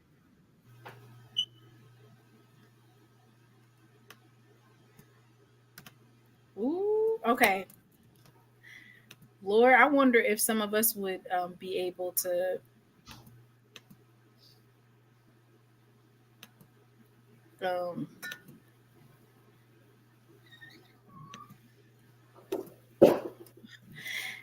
which word is most out of place here? Splib, blood, gray, spook, or black? What? Y'all, can y'all tell us the answers in here? Not Mr. Ford, because we know he know. Which word is most out of place here? A splib, a blood, gray, spook, or black? Lord, Mr. Ford, I ain't even gonna lie to you. Some of these words I must need to study. Is it because is it also cultural because of like the age difference? Well, it was the vernacular of that day, because that's what they were trying to prove, that if the black professors put it together, then the white kids were going to do poorly, just like they used to claim that black kids did so bad on the SAT, and they were trying to say it's about cultural biases. Because I'm telling you, when they first implemented the SAT, the Southern whites complained the most because the language or the vernacular came from the Northeast. Okay, so can you answer that for us? Which word is most out of place here? Splib, blood, gray, spook, or black? Okay, is that a gas head? No, not that one yet. Okay, wait a minute. Is most out of place here? A splib, B a blood, C gray, D spook, or E black? I In the guess I'm gonna comments, guess on this. Wait, is it blood? Is what they used to call black guys. Black brothers call themselves bloods. Spook is what white people called us, black people. Black is what we called ourselves as a race. Gray. So is it splib? Is it A?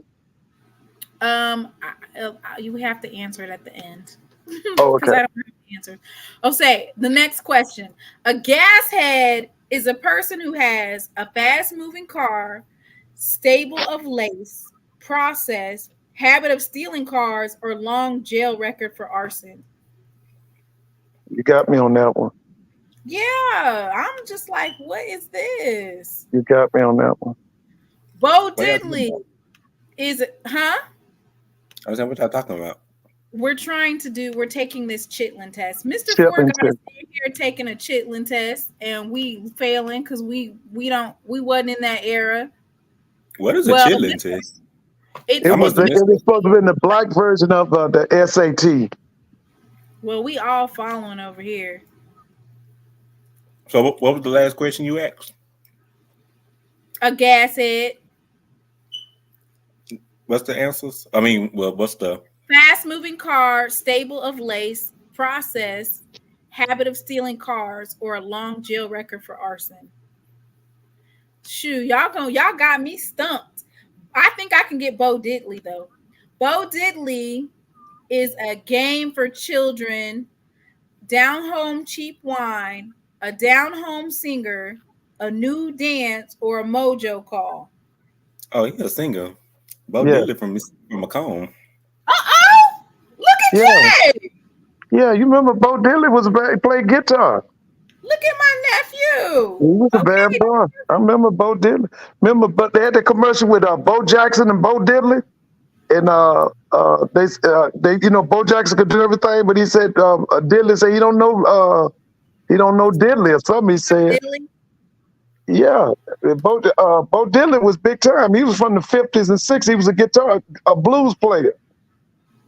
He was Mm-hmm. He awesome. from my hometown, Macomb. It Yeah, says Bo Diddley. Hully Gully came from East Oakland, Fillmore, Watts, Harlem, or Motor City. Who was that? Hully Gully. You got me on. I don't know that. Dang, I'm stumping Mr. Ford. I feel good about myself. Cheap Yeah. chitlins, not the kind you purchase at frozen food counter, will taste rubbery unless they are cooked long enough. How soon can you quit cooking them to eat and enjoy them? What?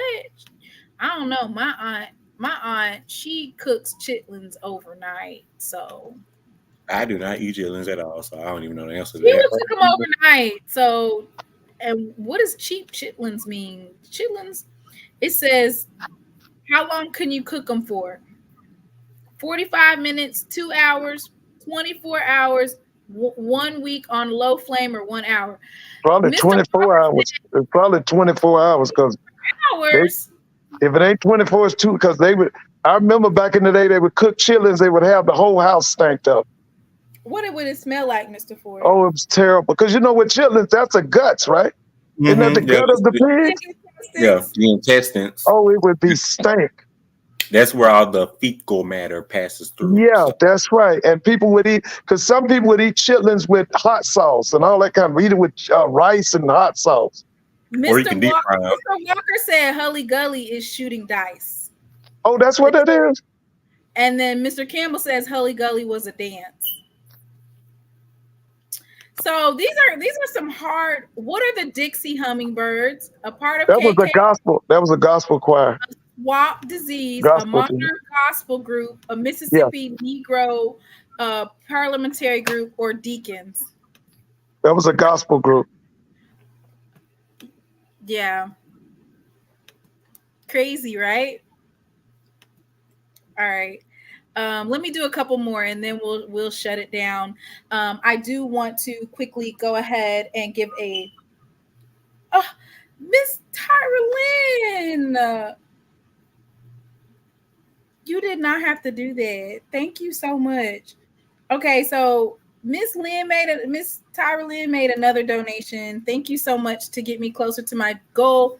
Thank you, Miss Sweeney, Miss Kim Sweeney. So that means I'm almost there, y'all. When are you leaving? I leave on Monday. And it'll start Tuesday morning at 10 o'clock. Okay, because I'll be watching on television. Oh, honey. So you got to watch ESPN first, right? And then once it goes off, it's kind of like the after set. Okay, Mr. Ford? So I'll be watching. I'll be on social. Yeah. Then I have a little bit of a break, right? And then it'll be that night, Tuesday night, which I usually, Tuesday night. I want to see if I can get some other HBCU podcasters that are there if they want to do something, but I don't know. Usually what happens is everybody leaves. Oh, I think I know the answer to this. If you're throwing the dice and 7 is showing on the top, what is facing down?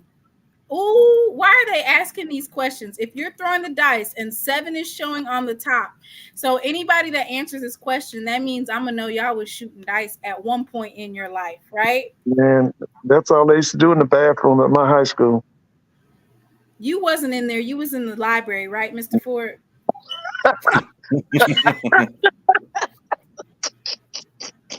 Sometimes. Hey. Yeah, the list, man. We had the dice. A lot of the brothers threw dice was on the football team. Yeah. Oh, yeah.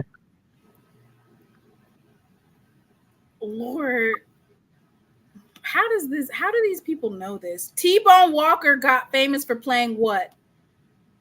What's his name? A trombone, a piano, a T-flute, a guitar, or a handboom. T-Bone Walker.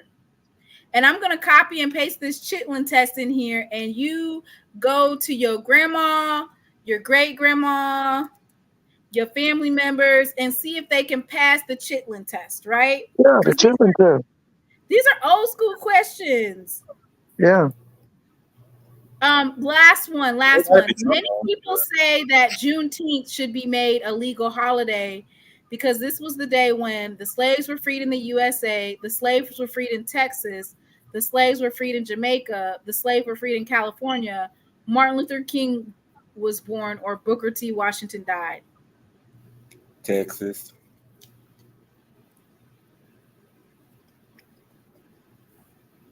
How much does a short dog cost? See, I don't know nothing about that stuff. Mr. Ford. Uh-huh. Money don't get everything, it's true. And it's the next lyrics, but I don't have none and I'm so blue. But what it don't get, I can't use. So make do with what you got, or but I don't know that and neither do you. Which one is it? Wait a minute. Did you put it in the chat? Because I got to read that. That's a long question. Yeah, I think it's some type of song. And yeah, that's black people should know it. I'm going to just tell y'all right now. 9 times out of 10, baby. Okay, money don't. I would probably fail this test because money don't get it. It's the 2024 DJ 85 said, "What is a coon?" We should know. You know what a coon is. You know what a coon is. A coon is a sellout. That's a sellout. Okay. Clarence Thomas. Yeah, that's right. Clarence Thomas is a coon. Yeah. Candace Owens, a coon.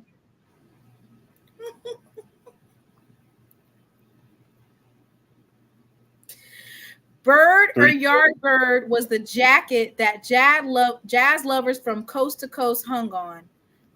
Lester Young, Peggy Lee, Benny Goodman, Charlie Parker, or Birdman of Alcatraz?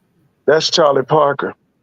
See, I think you would pass, Mr. Ford. You should. You would know it. Well, I know that's Charlie Parker. That's what they called him, Bird or Yard. They got a PBS did a real powerful documentary on him. You know, he was strung out on heroin. Who was? Yeah, his name was Charlie Yardbird Park. He was from Kansas City, Missouri. I think, yeah, he's from Kansas City, Missouri. He was, he and Dizzy Gillespie created what they call bebop jazz because they were like rebellious from the big band jazz, which was Duke Ellington and Louis Armstrong. And so they created bebop jazz. That was more, I think, in the 40s.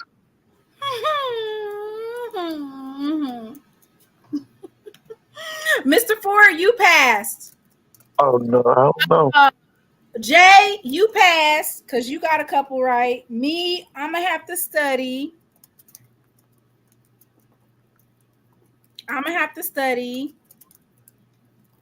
And Greg, you didn't even say nothing. You just over here listening, I guess.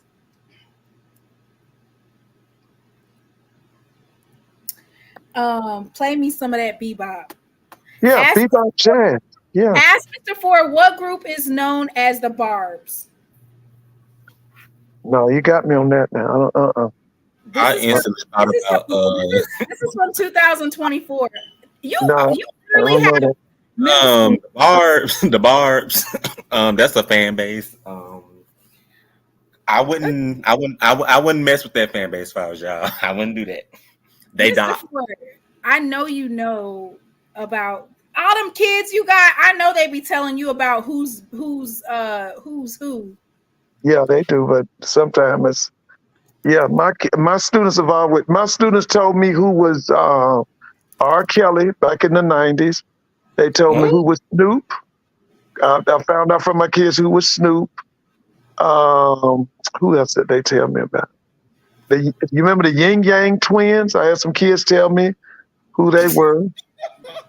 So for Nicki Minaj, Mr. Ford. Now, they told, but the ones they told me about was that the Puerto Rican girl from the Bronx. What was her name? She Cardi lives B. in Cardi B. Then they told me about Megan Thee Stallion. Her girl played. You remember one of her first songs called Ratchet or something? What? It was. They played it for me. I think you mean Savage. Savage. That's right. They played Savage for me. Yeah. HBCU. Huh? Oh yeah, she graduated from Texas Southern. She graduated from Texas Southern. Texas Southern. Yeah. They giving her all the money now. You know, she making all kind of money. What? So yeah, she's HBCU. You know, they showed the picture the other day on TV. She was a black fox. She was in Prairie View's band because, you know, she's almost 6 feet tall. And you could see she was real tall over them other girls. Who? Yeah. What's her name? Megan. Megan was in Prairie View's band. They showed the pictures last week. It was on television. Dang, she went from Prairie View to Texas Southern. Yep, she said that she was in the nursing program and that Prairie View could only make 2 C's. She had already made 3. And then she decided to drop out and she went to Texas Southern and she got into maybe medical administration or hospital administration or something. That's what she graduated in. But she said her grandmother is the one that came up with the idea for her to go to Prairie View and be in the nursing program. That was her grandmother. And they asked her, they said, what about sports? And she said they pushed out. She did play basketball, but she couldn't do that. Then they said, well, you need to do volleyball. She tried to play volleyball and something else she said. I know it was basketball, volleyball, and something else. Because I'm telling you, she's almost 6 feet tall. Well, she's a superstar now. So the last she's doing it, baby. tonight is, Listen. Are you Team Kendrick or Team Drake? Oh Lord, no. You know, they said what's her name is a genius. What's his name? Kendrick Lamar is like a genius. Who said that? You know, that's what the kids always tell me. They said they love him. They love Kendrick Lamar. So it looks like Mr. Ford is Team Kendrick. The kids say he's a genius. They love him. They love. Are you Team Kendrick or Team Drake? Me? No, Jay. I already asked. Oh, I guess there's 2 J's, Mr. Ford. I call you Mr. Ford. I call Jay. Okay. Jay. You said who am I? Yeah, Team Kendrick or Team Drake? Oh, listen, Mr. Moon, I got to go to bed. It's I love 12:14. that. Listen, y'all have a good night. Enjoyed it. I'll talk when you coming back on. Well, Tuesday's everything, right? Tuesday's everything, right? Good night, Mr. Ford. Good night. Good night. Have a great one. Y'all, you're right. May the Lord watch between me and thee while we are absent, one from another. I got my camera. And Jay has his camera, which means he's getting ready to fill out them credentials. The SWAC, the Jackson State credentials just dropped, Jay. I'm going to forward you the link, so you can fill out your credentials. Oh, okay. Mr. Ford said, bye, y'all. Listen, I got to go to bed. After all that ruckus that he caused. Did you see what Dre just said?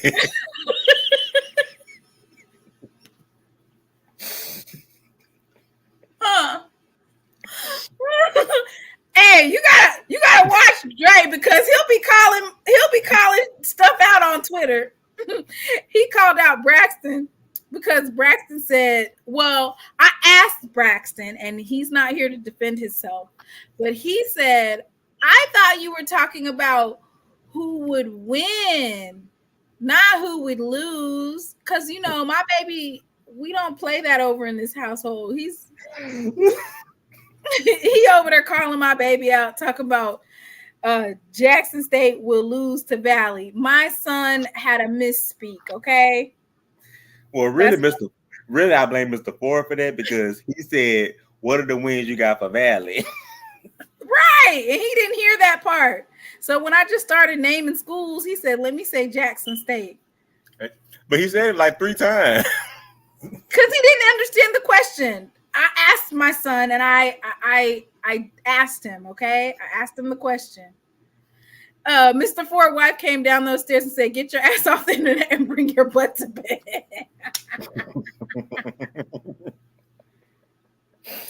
Okay, so Mr. Moore, let's just keep it a buck. Mr. Ford be doing that on his own. Yeah, he usually does leave. In the morning. Mr. Ford be doing it on his own. And ain't nothing. Folks be going to bed at 8:00 and still be nodding in church. No comment. Jesus turned water into wine.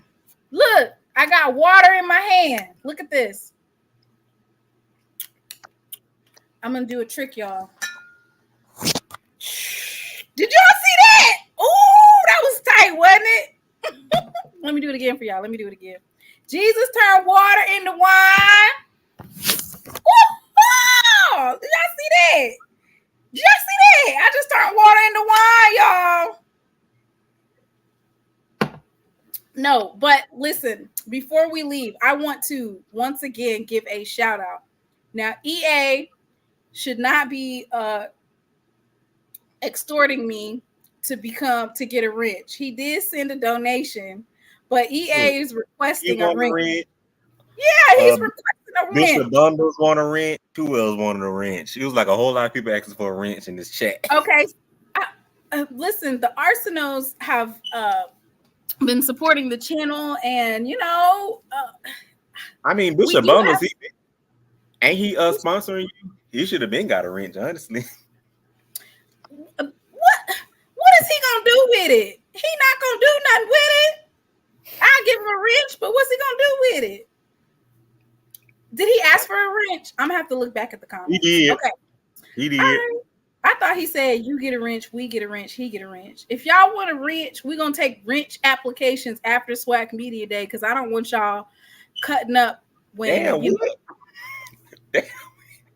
Okay, let me give a shout out real quick. Y'all be cutting up. See, this is the thing. I like for people to cut up in the chat because it's funny. As long as you're not being disrespectful, y'all can say what you want. If you want to say that FAMU is only winning 3 games next season, or Alabama A&M is going to beat FAMU, or Jackson State isn't that great, TC, he can't coach. Y'all remember that man said that on whose show was that? Jeff Lightsey's show.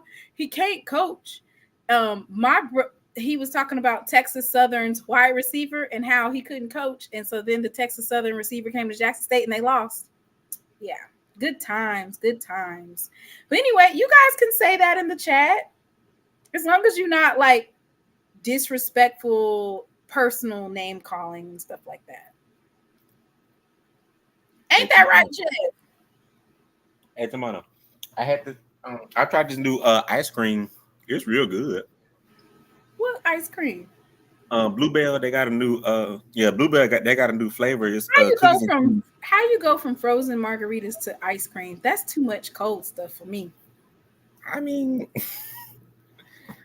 SWAC Saturdays, so I gotta get a little drink in there. Gotta get a little drink, drinky drink. Well, Whitley, I don't know. When Jerome said it, it was funny. She said an example of disrespect is mocking someone's accent and culture, assuming they do voodoo. But when Jerome got on here and said, he said voodoo accent. It was funny.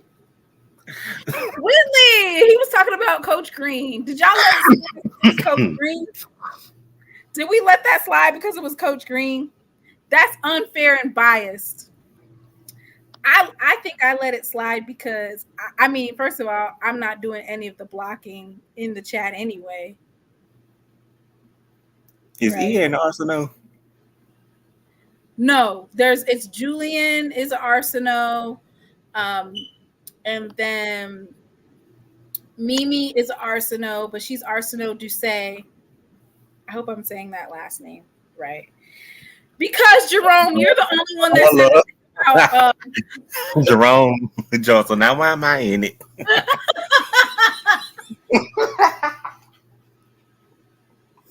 I mean, you was the one that brought it up, Jerome. We was talking about Coach Green.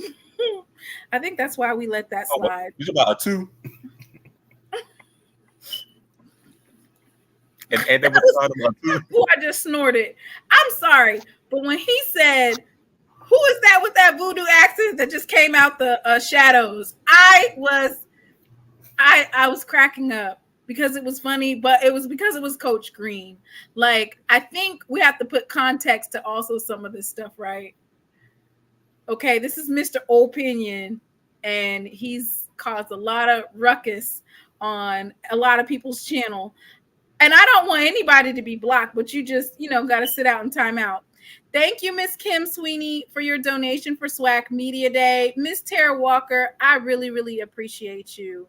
And I'm going to definitely go to a North Carolina A&T game with you.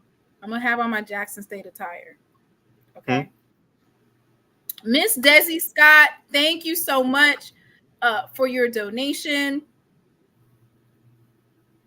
EA, I'll have to go through my wrench applications.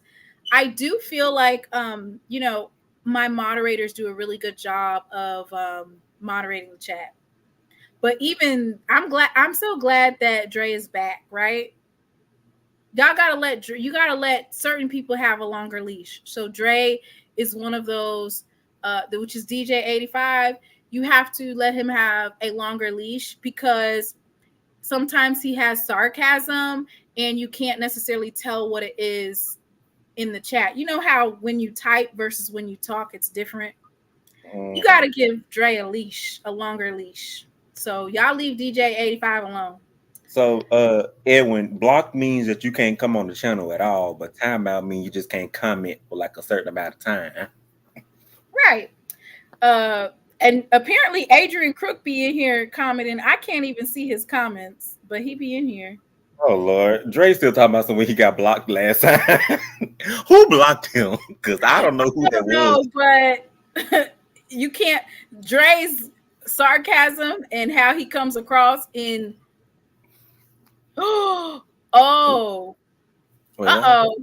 EA better get it together. Christopher Dukes, because okay, so that's one thing that Whitley is the queen of the mod of the chat. So if y'all didn't know that, Whitley's the queen of the chat. She's the that's her stuff over there. Yeah, she's the chat police. That's her lane. I don't even deal with it. So whatever she says, it goes. But I do have to put context to Coach Green, and then DJ 85 over there, because his humor and his sarcasm, sometimes people don't get it. Thank you, Christopher Dukes, for your SWAC Media Day donation. Mr. Tony Cook, thank you so much. And Gerald Price, I really appreciate you all for supporting me. Listen, I'm turning it up a notch. My graphics, I'm getting them, I'm knocking them out. I have to do 12 different overlays because I have to do one for each school, right? So I have 12 overlays, and then I don't even know if I'm gonna get to even interview all the 12 coaches, but I'm gonna do so I probably won't do okay, y'all in the chat, there's about 120 people still in the chat. Which coaches do you think will not give me an interview? Jay. Well, you said which coaches won't give you an interview? Right, so I don't do their graphics. I don't want to do all 12.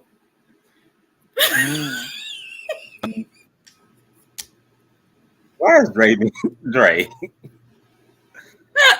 See what I mean? All right. EA, don't be over here having me make them Rattler graphics and then Coach Cozy act like he don't see me and he walked the other way. Eddie Robinson absolutely will give me an interview. I interviewed him last year. I interviewed Coach, and because I asked Coach about did he get what he wanted with that homecoming game, and then he came and he whooped us. I was like, damn, I'm not talking no more stuff regarding Jackson State versus Alabama State. I was at homecoming that past year. Oh man, that loss hurt me. All right, let me write that down. Okay.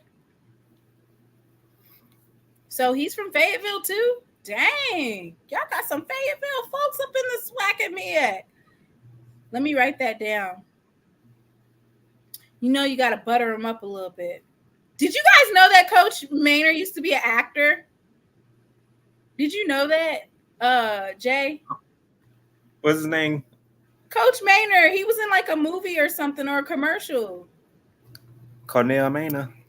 Yep, I'm a play that one day, but not right before SWAC Media Day. But yeah. Oh, he's still an actor. See, let me stop.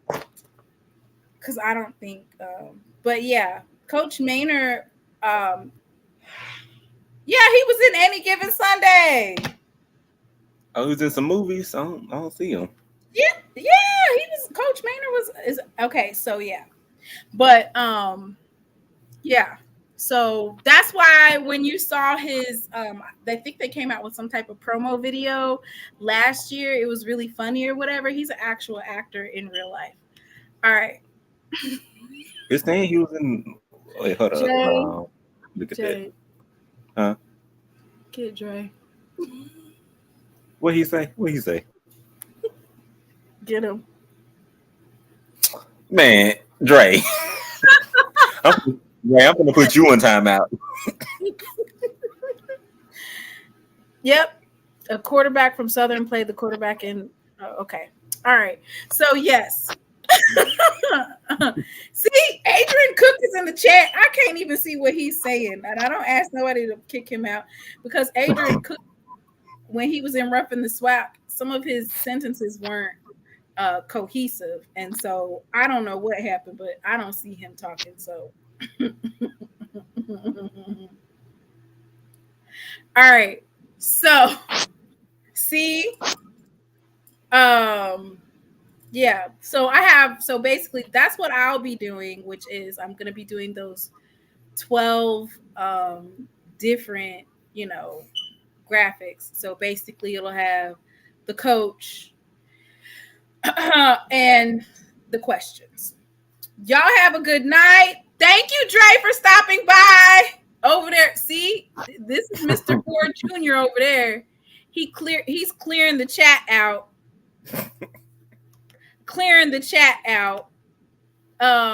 Thank you so much for tuning in.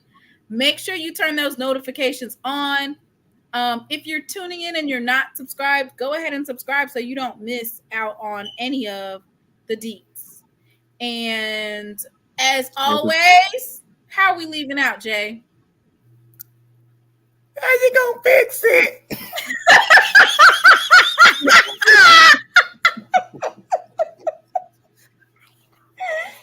Oh my God. Oh, I got lightheaded. Why did you do that? Oh. That's what you meant, right? Yes, but why did you do that? I'll just make sure we was on the same page. That's all. We are. How you gonna fix it? You done messed me up the jobless visit. I done called the police because I'm doing a refund. A refund is due unto me. Don't feel like I just been abused out here today. God ain't pleased with this. You can't do the same like this. Oh, I don't even know what I'm gonna sit out here until the police come. I'm gonna sit out here until the police come. I'm doing a refund. Cause I'm doing one to me. How you gonna fix it? You done messed me up the jobless visit.